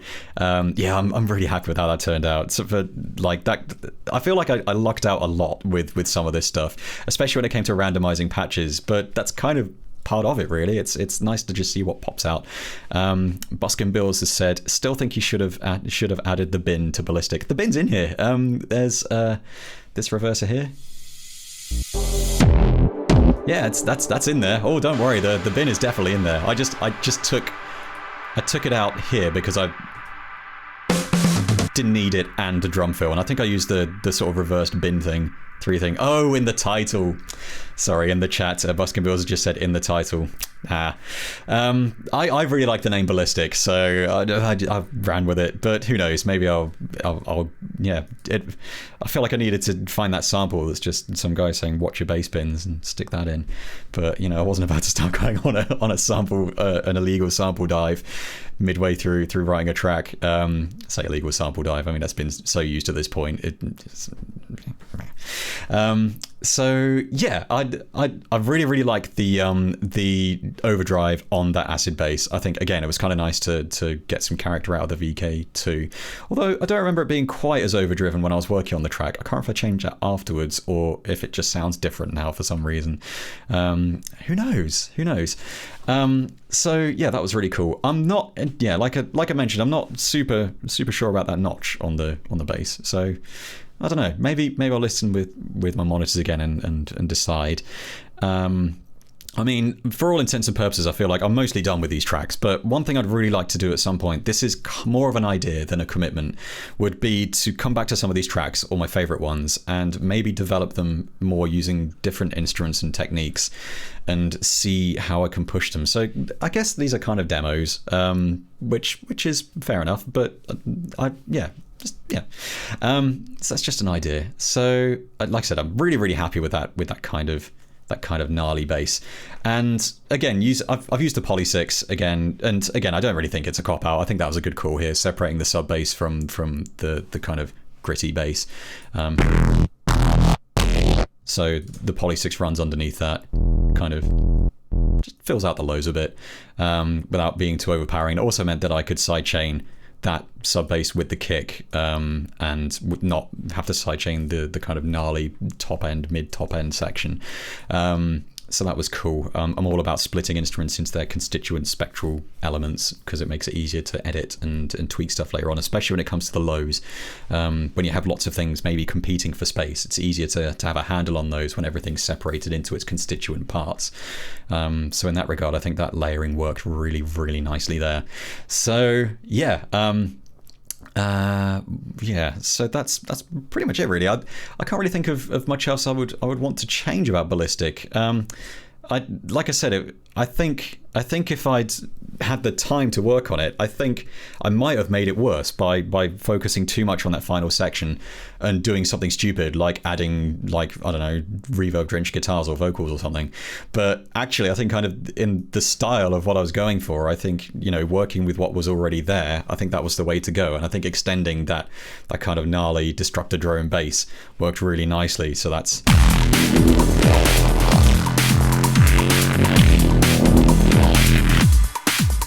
So yeah, I think that worked really nicely. And one thing I have noticed though, is that I haven't changed the sub bass on this section either. So you still have that kind of bass and sort of the low end kind of, man, there's a lot of feedback. You still have the kind of pulsing on the low end of the bass, but it's kind of allowing the the destructor drone to kind of just extend and do its own thing. So they kind of split off and start doing their own thing. And in retrospect, I think that's kind of cool, but that totally wasn't intentional. So I can't really take a huge amount of credit for that, but it's a happy accident and I like how it turned out. So yeah, that's always good. So yeah, so it's been really, really interesting looking back on these tracks. I feel like it's harder to look back on Ballistic because it's only been a week since I actually put it together. Although this might just be because it's very reminiscent of sort of an earlier era of music, or the fact, it might just be that, but it feels like it was written quite a long time ago. I feel like I've been sitting on this for ages, which is a really, really weird sensation. Something I really, really like, which I haven't touched upon a whole lot in these sessions, something I really like about working on music spontaneously like this and getting ideas down quickly, is it kind of prevents you from overcooking things and getting too ridiculously attached to the point where you start second guessing everything you're doing. And because I spent 2.5 hours working on this track and then tweaking it on the day after for, I don't know, like half an hour or so. So in total, I think I spent under 4 hours on this track.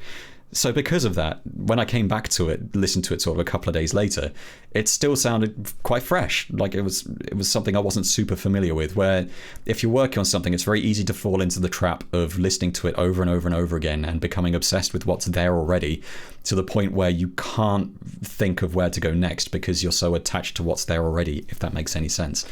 At least that's been my experience in the past.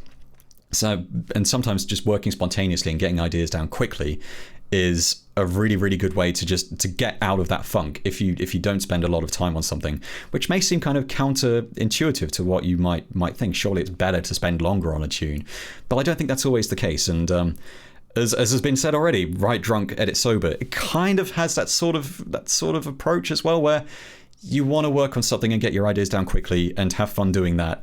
And then when you're kind of level-headed and you're out of that sort of crazy inspiration mode, it's fun to just play with what you have already and then see where ideas take you. And then that's kind of exciting in its own regard.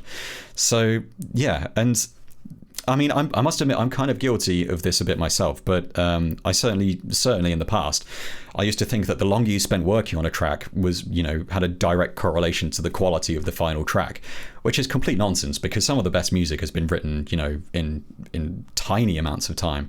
It's all about capturing the idea and then doing what you can with that idea later on. So you hear of people writing tunes in like 15 minutes that go on to be played for decades after the fact. And I think there's something to be said for capitalizing on that spontaneous feeling and going with it. And obviously, if you're working on something and you haven't spent a huge amount of time on it, that doesn't mean that it's not as good as something that you would have spent more time on, because you've got to factor in your experience and kind of your know-how and what you're bringing to it already. It's what you're currently working on is the sum of everything that's come before, which I think is a really interesting way of looking at things. But again, we're kind of getting into a sort of more philosophical approach to music making, and again, that's something I feel like I could talk about for ages. But yes, basically, spontaneous ideas can be good, and the length you spend on a tune is no indicator of quality. Don't ever think like that. It's nonsense. Unless you do happen to knock together something in 5 minutes that's utter garbage. Sometimes it's good to have that internal quality control. But so this is actually kind of an interesting point. Over the past couple of days, I realized I hadn't bounced any of I have this massive archive of unfinished music, and I tend to bounce everything in that's strange. In the chat, Clovermar has just said, yeah, I mean, you wouldn't have been able to make this in 4 hours in 2002. Also, apparently, this message is highlighted. Interesting. So yeah, sorry, I'm such a Twitch noob. I didn't even know that was a thing. So yeah, I wouldn't have been able to write this in 4 hours in 2002. I wouldn't have been able to write this in 4 months in 2002. So yeah, that's a very interesting way of looking at it. So what I was saying before was I have this archive of stuff that I haven't finished, and I've had this archive since like 2003 or so. So a couple of years ago, I bounced all the stuff I had in this archive up until the point where I switched to Record, and was using Record as my main software, which was the software that came before Reason 6, which brought audio editing to older versions of Reason. And I hadn't bounced anything from my unfinished archive from Reason 6 onwards, so I decided to do that. And it took me ages because I had to synchronize all my rack extensions and all my plugins and stuff from then, and all my instruments, so that I could load everything. And I bounced all those ideas, and it was really, really cool. And it was fascinating to go back to some of these ideas, some of which I had no recollection of writing because they were just ideas that I abandoned, and coming back to them being like, that's actually not a bad idea. And there's at least one or two ideas in that batch of stuff that I exported. Like, this is years and years worth of ideas. There's several ideas in there where I'm just thinking, I'm going to make a track out of that. That's really cool. So that's great. So just checking the chat again. Great to see other Reason users on Twitch. Yeah, I think there's a really, really cool sort of community going here in the chat, and I'm really, really thrilled to be a part of that. And it kind of reminds me in a way of sort of how it felt when I first started using Reason. It's really, really cool. And Cliff04 has said, I think what you've shown is that you're very well versed at using Reason, and in turn inspire quite a group of peeps to new levels. Thanks. That's really nice of you to say. And if it really, really means a lot that kind of people are taking something away from this. Like, when I first started using Reason, I was on the Propellerhead user forums all the time and kind of asking noobish questions and basically making a bit of a fool of myself. And it was such a friendly atmosphere. And like I said, I've still stayed in touch with a lot of people from the old forums over the years, and it's really, really cool.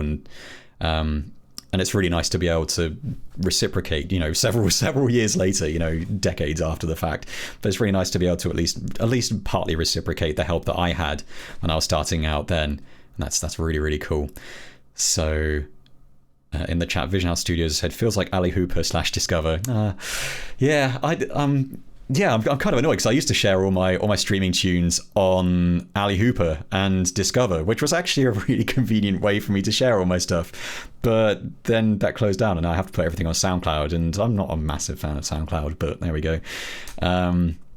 So yeah, basically don't write off your ideas. And also, if you have a bunch of ideas kicking around doing nothing, I would suggest rendering them to audio and keeping them around, because it's so easy. It's so much easier to dip into your old ideas when you've got them, kind of ready to go as audio. You just open it up, listen to it, and you're like, that's a cool idea. I'm going to go back and open the document. That's a really, really good way of just keeping everything archived. And don't fall into my trap of leaving it years and years before you do this, because it takes ages to render all that stuff.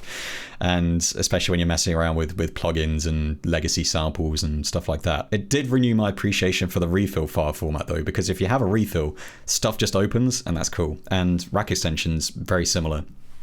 So yeah. So I kind of feel like I should talk, maybe think about what I'm going to be doing going forward. Again, if anyone has any questions, if you're watching this on Twitch, please feel free to ask. I'd love to kind of dip into some stuff and mess around if there's anything people want me to go over or anything like that you've seen in these tunes.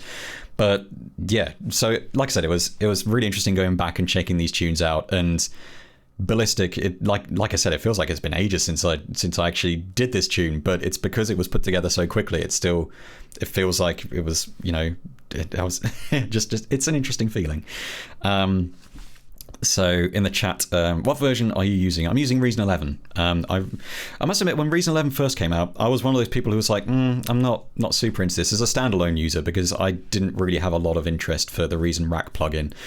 But since they've been updating a bunch of stuff in Reason 11 since they released Reason 11, so there's been a couple of point upgrades. So they've introduced things like beatmap and a bunch of other stuff. And I've actually found the workflow enhancements that they've added to be incredibly useful. Yes, I'm using Reason 11 Suite. So yeah, so that's like I love the stuff like automation curves and the fact they've broken out some of the devices and all this extra stuff that doesn't sound particularly sexy on paper. It's kind of it's a harder sell, like workflow improvements and stuff like that. But that's the kind of stuff I really, really like, that I get the most use out of, because I already have a bunch of synths and instruments and stuff like that. So the real meat for me is kind of workflow enhancements and things that that will help me to get my ideas down. And the reason rack plugin for a lot of people was that. And I'm certainly not ruling it out. It's just I tend to use Reason Standalone more because there's something about it that just clicks with me. So just checking the chat again. Were you going to run over machine spec for those that didn't catch Monday's Q&A? Yes, I will actually. I finally wrote this stuff down. So I've had people ask me about my computer specs for a while. But yeah, so I feel like I'm just going to explain what it was. So I've actually been talking to a friend of mine today who's thinking of getting a MacBook, and he's thinking of getting an i9 based MacBook. And I'm sort of trying to explain to him why getting an i7 based MacBook, I feel like it's worth not discounting the i7 because it doesn't use as much power, it runs cooler, and it's cheaper. So I feel like those are three kind of big factors, and the performance difference isn't that great. Like, there is obviously a difference, but I feel like when you take all those factors into account, you don't want to discount it. So anyway, that's kind of neither here nor there. So my computer, it's a desktop-based machine, and the CPU is an i7-9700K. It's not overclocked, but there is scope for that in the future because it's liquid cooled and the temperature's pretty stable in there. It's 16 gigs of RAM. I was going to go with 32 originally, but 16 gigs has been fine. I've come nowhere near maxing out the CPU or RAM while using anything really, so it's been really solid. I've had this machine since January 2019 for what it's worth. It's got all the storage is solid state drives. Excuse me. So the main core drive is an M2 drive, which I use for the operating system and apps, and that's super fast and I love it. Solid state drives, like I was kind of an early adopter for solid state drives. I think I got my first one like 2011 or 12 or something, and it made such a difference to the machine I was using at the time. It was crazy. So I've ditched mechanical drives altogether, and everything is solid state based. So I've got the M2 drive, which is 0.5 terabyte. I've got two terabyte solid state drives, and it's great. I love it. I still have a hard drive which I use for archiving, but that's outside the computer. I didn't want any mechanical parts inside besides fans and stuff like that. I've mentioned I've mentioned the audio interface before. Ouch.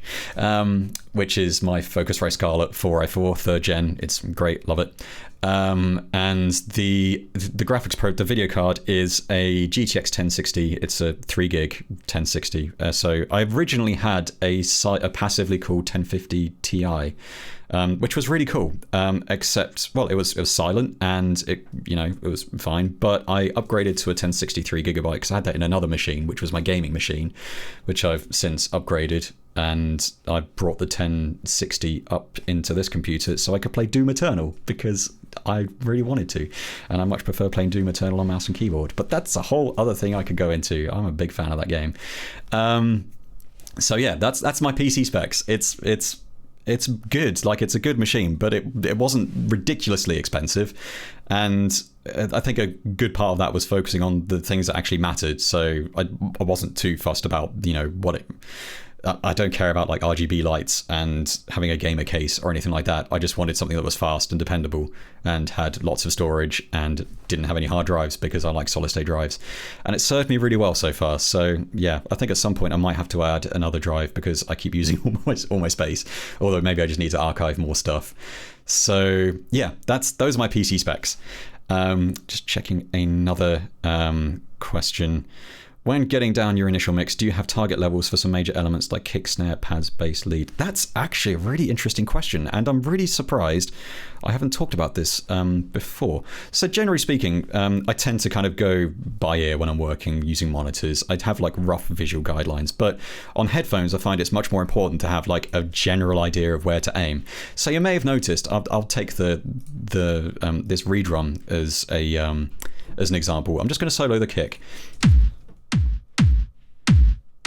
So what I'll tend to do is try and target around that point, so about sort of minus 10 dB on the indicator there, the VU meter, as kind of a rough guide for kind of elements that I want to be prominent in the mix. So kicks, and I'll kind of balance the rest of the drum kit around the kick if I'm working on headphones.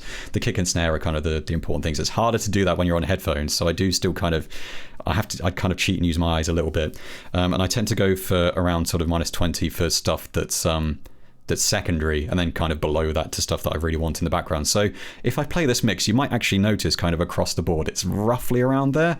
So I'm just going to play a bit of this, and you can see what I mean. Oops, I find it helps if you unsolo everything. Ah yes, I've soloed the kick.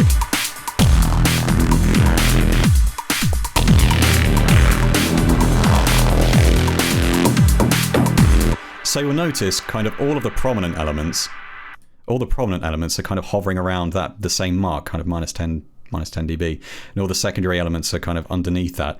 That's generally how I work, especially if I'm on headphones. Obviously, that's not like a solid rule, but especially when I'm working on headphones, that's a very useful kind of starter to go from. Yeah, so that's kind of, even when I'm working with monitors, that's kind of a rough way to start. So it makes sure I'm not overpowering the mix from the word go, basically. Someone has said some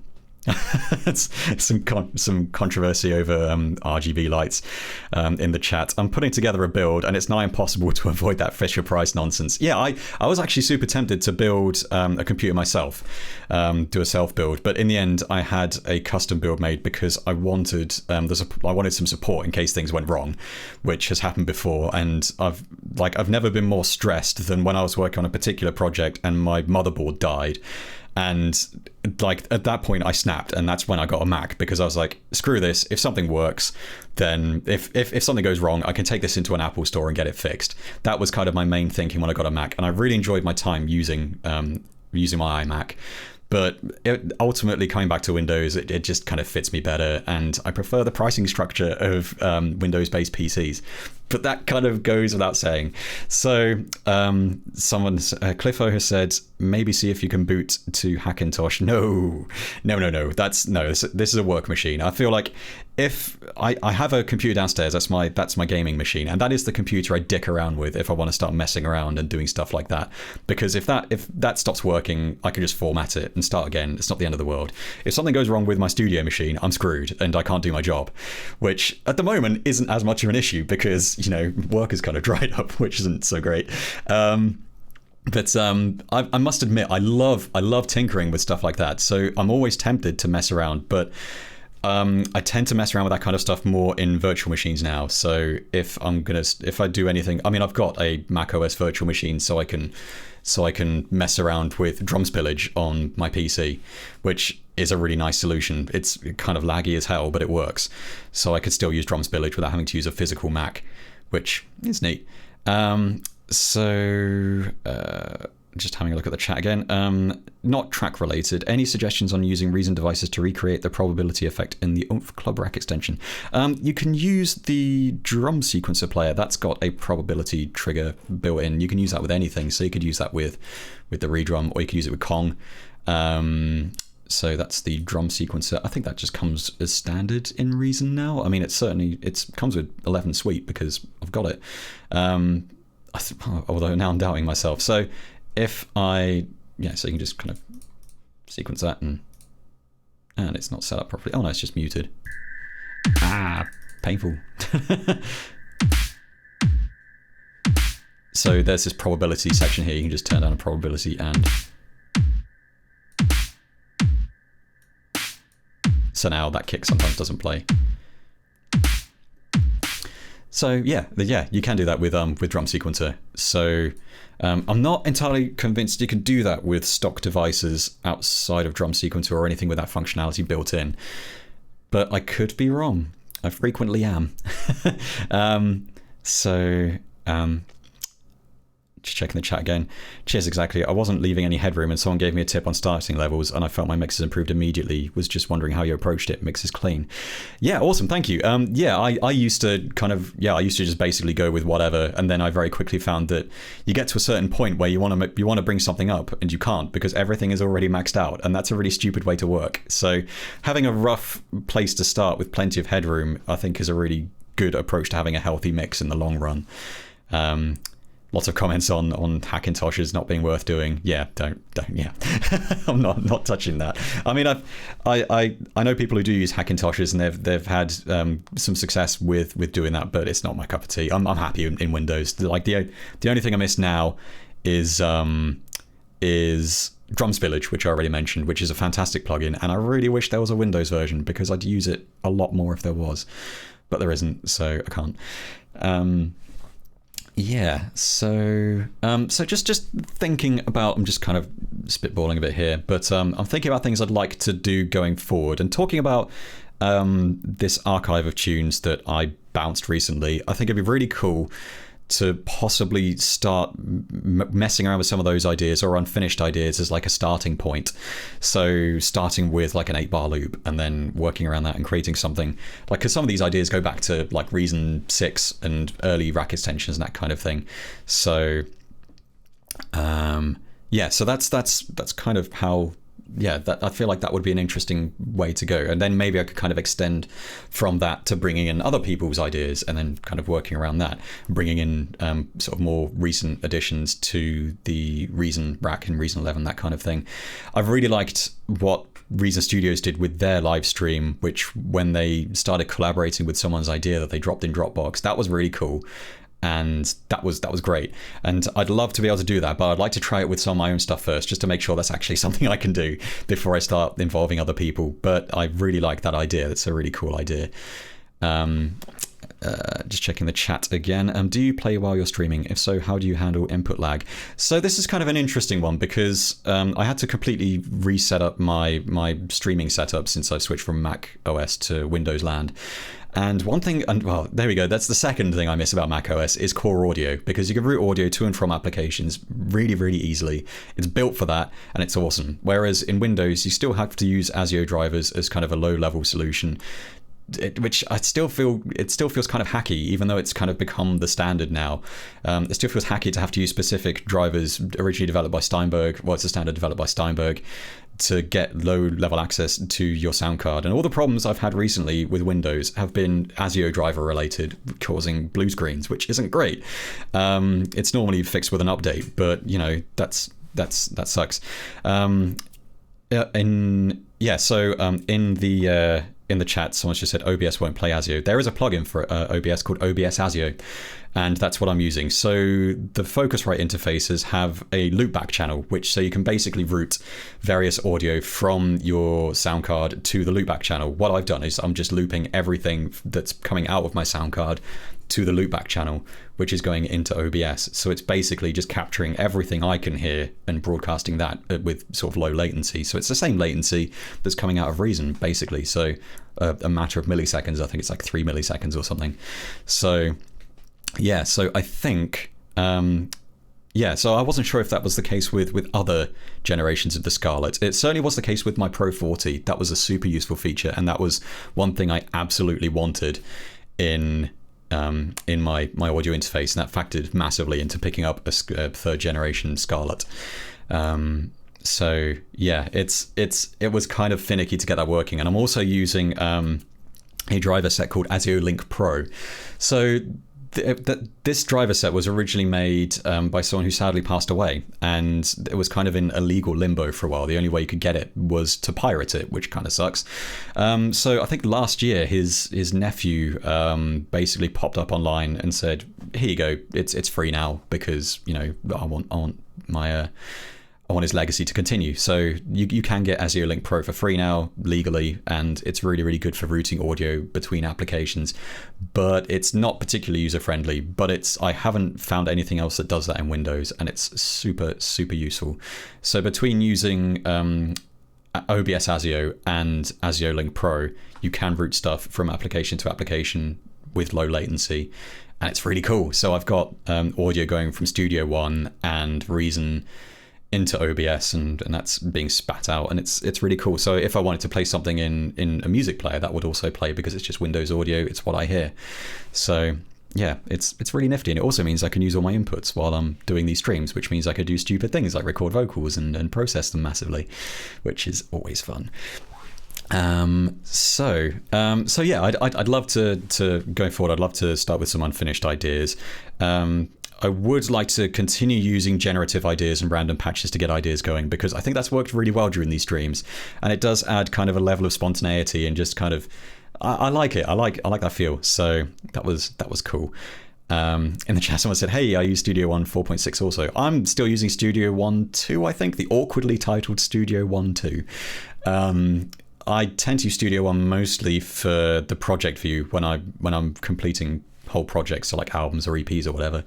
But I'm using it as a monitoring setup here for my microphone, so it's not connected to Reason in any way, so I don't accidentally unarm the channel while I'm or remove the channel while I'm working on a track. So I also really want to use Evolution by Electric Panda, which I mentioned earlier on. I want to use that in some of my stuff going forward, and I think it would be cool to bring in some of the outboard stuff, so like my Lyra 8 and the Analog Heat and the Virus. I think it'd be cool to bring that stuff in and mess around with it and play with the audio, because playing around with bounce parts, it's a different way of working than playing with sequenced parts and MIDI.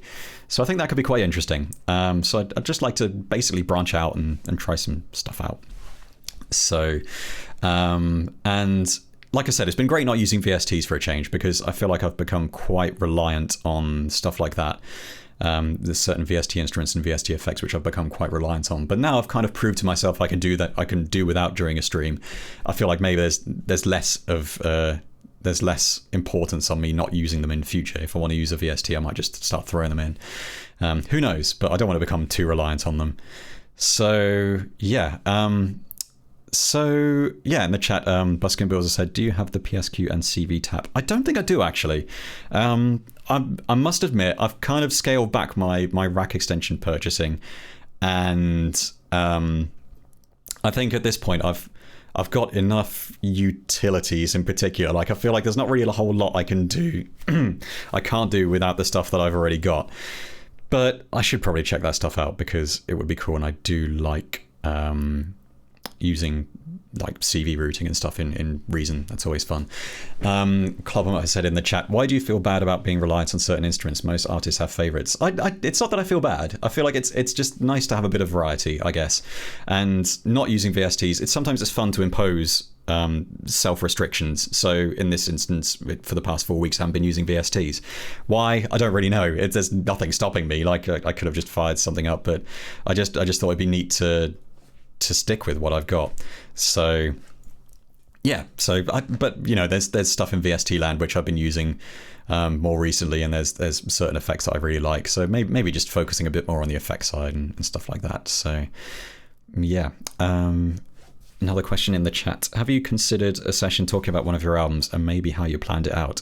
I haven't really thought about that, but it's not something I'm ruling out. Also, someone else asked me if I would be doing a mastering stream in the future. I'm certainly not ruling that out, but to be honest, I don't really feel like there's a lot I can say about it, because a lot of the mastering I tend to do it's either preview mastering or there's not really a lot that I do, really. I don't know. This, like, I feel like that's something I would have to have a very clear plan of what I was doing before I started, because yes, I can master stuff, and I've mastered other people's projects before, and if anyone wants me to master their stuff, you know, that's cool. It's a fun exercise. But I'm very much a proponent of getting stuff right in the mix, and you might have noticed that with keeping stuff in check in the mixer, even when working on headphones. If you have a good mix to start with and you've got plenty of headroom, then you're already a massive part of the way to having to mastering something. And I feel like the best thing you can do with mastering is to use a light touch. And you can get away with using a light touch if the mix is right. Whereas if your mix is completely broken, then you're going to have to use a heavier touch at the mastering stage. And that's where things kind of fall apart. So that's been my experience anyway. I've certainly fallen down the hole of trying to fix stuff at the mastering stage, and it just doesn't really work. Sometimes you can do it, but it just doesn't. Yeah, it's definitely its own process. So, but yeah, have I considered a session to talk about my albums and maybe how you planned it out? I hadn't considered that, but I'm certainly not opposed to the idea. I think that'd be quite interesting to talk about. The problem is, I'm to be honest, like I've got a few sort of irons in the fire in terms of personal projects and albums, I'm still kind of fumbling around and trying to figure out what I want to do next. So I've been working on several different styles, and something I'd love to focus on something, for example, with more live instrumentation. That's something I really want to do, and I think would be personally quite fulfilling. But I haven't had the same pull to do another album for a while. So when that, I have no doubt it will happen again, but it just hasn't happened for a little while. So until then, I don't know. Generally speaking, my albums kind of happen very organically, and it's a weird process to talk about. But certainly, I haven't ruled it out. That'd be kind of interesting.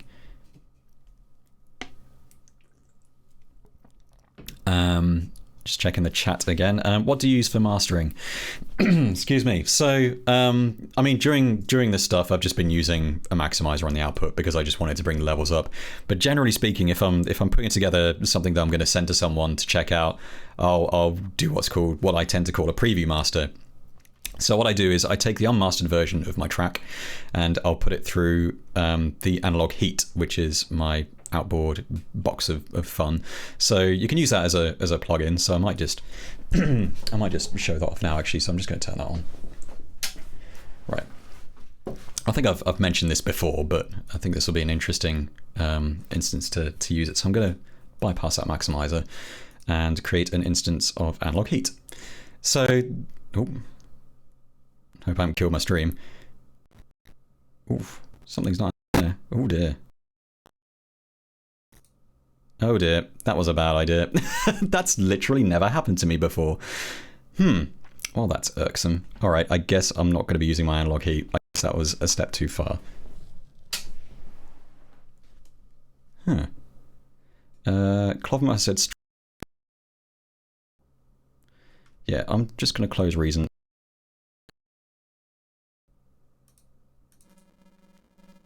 Dear. Ooh. Right, I'm not sure if anyone else was getting some glitchy stuff going on there, but yeah, my audio kind of completely died there. So maybe I'll save the analog heat for another time and stop messing around with outboard gear, or make sure it's working when I've got a stream going. So I'm just firing up Ballistic again and hope it works. That was fun. It's not a live stream unless there's the danger of something going horrendously wrong. So yeah, I won't be messing around with that today. But I would like to show that off. So yeah, I use the analog heat to kind of add a bit of spice to the mix. It's basically, again, it's kind of a bit of a secret weapon. It's the special sauce. So I've done something quite interesting with the analog heat, which I've set to use a clean boost type of saturation. It's the analog heat has several different analog saturation circuits or distortion circuits, and clean boost is one of them. And I've basically set it up so that the incoming signal affects the drive of the clean boost. So if the signal is coming in hot, it kind of attenuates the drive. So it's kind of like dynamics control, but with distortion or saturation. And I use that in combination with a couple of EQs and the filter on board the analog heat to kind of give it a bit of a crispness and to round things out. And it works really nicely, and I've been doing that since last October. So yeah, so I use that, and then I'll send everything through. I can show this off, and hopefully it won't break. I send everything through a limiter called Elevate, which I'll show off here. So I'll just use this to give it a bit of a boost. Yes, so someone's just said, so it's hardware. Yes, the analog heat, it is a hardware box, but it has a plugin, so you can basically use it as though it was software, which is awesome. In fact, Electron recently released the Overbridge plugin. That finally came out of beta quite recently, so it's been fun playing with that. So I'm just gonna knock this back a bit. So yeah, this is the limiter I tend to use, which is really good. So I'm just gonna play a bit of the track so you can hear it in action.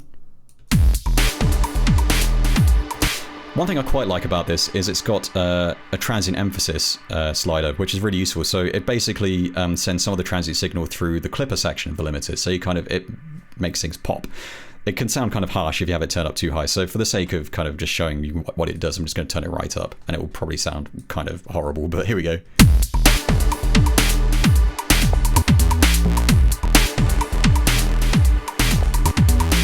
So if you use that tastefully, it can kind of make the drums pop, which is really, really neat. I mean, Obviously, it's better to get that right in the mix, but if you use it tastefully at this stage, it can make things pop quite nicely. And the problem is this plugin does introduce a ton of latency, and it was quite CPU intensive when I was using it on my old machine. I haven't had as much of a problem since, but as a result of the massive latency it introduced, I mean, if I turn on delay compensation, it's already added. Oh, that's weird. But it adds a whole load of latency, so I don't tend to use it while I'm working on stuff, which you shouldn't really anyway. I tend to mix without a limiter for the most part, unless I'm on headphones or during these streams. So that's more of a safety thing, though. So a couple more questions. Has the addition of MP3 export helped you in any way? No, none whatsoever. I've never really understood this. I get why people wanted MP3 export in Reason, because it can cut out one stage of the process if you want an MP3. But personally, I like to keep lossless copies of everything that I do in Reason anyway. So I keep everything as WAV files or AIF files. And then if I want an MP3, I'll just put it into foobar and convert it, because foobar is awesome. And that was the biggest thing I missed when I was using macOS, because it's an awesome music player and tagger and organizer and file converter. It was awesome. So yeah, I've never really seen the point. As Clovermutt has just rightly said in the chat, FLAC export would be nice. This kind of raises an interesting point, actually, because I remember when I was in macOS, you could import FLACs directly into Reason, and that was super useful because I store all of my stems now as FLACs, because I figured I could import them into Reason, and it halves the file size for the most part. There's lots of silence in stems, so it can just chop those out and saves a load of disk space. But since I've switched to Windows, I can't import FLACs into Reason anymore, which is kind of annoying. So if I want to import stems, I have to convert them to WAVs and then import them that way, which is a bit annoying. So I see the appeal of MP3 export, sort of, but it's not made any difference to me whatsoever. If I want an MP3, I'll just convert it from the WAV that I've bounced, because I'll always keep a WAV or some other kind of lossless version of what I'm working on, because you can always my thinking is you can always convert a lossless file like a WAV or a FLAC to something else. But if you have an MP3, then you're kind of screwed if you need to convert that to something else, because you'll have to transcode it, and that will sound horrible. So yeah. Another question, do you use Ozone? I don't. I used to use the Ozone Maximizer in Reason, so I've still got it, which is here. So I used to use this all the time. That introduces a little bit of latency, but I used to use it a lot, and I think I used it in all of my old streams. I don't know why I switched back to the Maximizer. I think it was just fun. So I think it's because now I have more of a handle on what's going on in my mixes and trying to keep those tamed. So I think the Maximizer works best when it's not, this is going to sound kind of, sort of disparaging the Maximizer, but it works best when you're not pushing a mix too hard, when it's not doing a whole lot.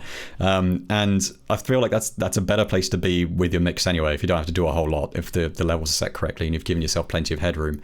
But I do like the Ozone Maximizer. Unfortunately, it's been it's kind of a bit redundant now, because I feel like this hasn't been updated since it came out in like 2012 or something, whereas the Ozone VST has come along in leaps and bounds since then. It's had several updates, and I do have several Ozone VST plugins, which I use quite a bit. So I've got Stutter Edit, Trash, and Imager 2. Also, this is a pet peeve of mine. So I've got 2 entries for Isotope, even though they're the same company, and I really wish those were lumped together. That's super annoying. So, yes. Another question. Can I see your audio card settings? I'm probably not going to dive into that now, because my settings probably won't apply to anyone else, and there's not really a lot to show off, really. I mean, I'll go into preferences, but it's just ASIO-Link Pro, 128 samples, so yeah. But there's not really a lot to say about that. But yeah, if you're struggling to get audio into OBS, I would strongly recommend using OBS ASIO and use ASIO-Link Pro, which it's just fantastic. It takes a little bit of getting your head around, but it's the only thing I found that does what I wanted it to do. And once it's working and it's up and running, it's fantastic, and it saved me a lot of headaches. So yes, there we go. So I think I'm just going to wrap things up there, because I think I've covered pretty much everything I wanted to, and I'm always slightly concerned that if during these kind of Q&As and showing stuff off sessions, I'm not going to have enough to talk about. So it's really nice to know that wasn't the case today. As I'm looking at my timer, I've been rabbiting on for the past 2.5 hours. So excellent. Yeah, so thanks so much to everyone who has come today and asked me a bunch of questions. And I'm looking forward to getting back into writing some music during these streams again next week. And I think I'm not really sure what to do next, but I have no doubt it'll be something interesting, whether I'll be taking an existing idea or if I'll be starting from scratch again. It'd be nice to take what I've learned. I feel like I've learned a fair bit during these sessions as well, and it's been really cool to kind of discover or rediscover stuff with everyone here as well. So I'm looking forward to getting some more stuff written, and just checking the chat again.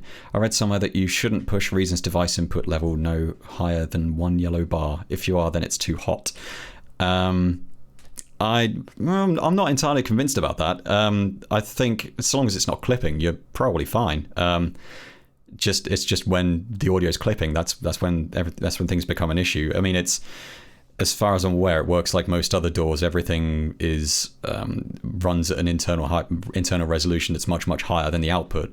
So internally, Reason can handle stuff that would, immediately clip. But there we go. But I could be wrong, so do some research there. So don't. Yeah. Anyway, yes, I'm going to leave it there and wish you all the best until next week. And I hope you'll join me then to make some more noise and see where we go from there, really. I'm really looking forward to making some more noise with you guys and try some stuff out. So cool. Thanks for coming along again, and hope to see some of you next time. Cheers. Bye-bye.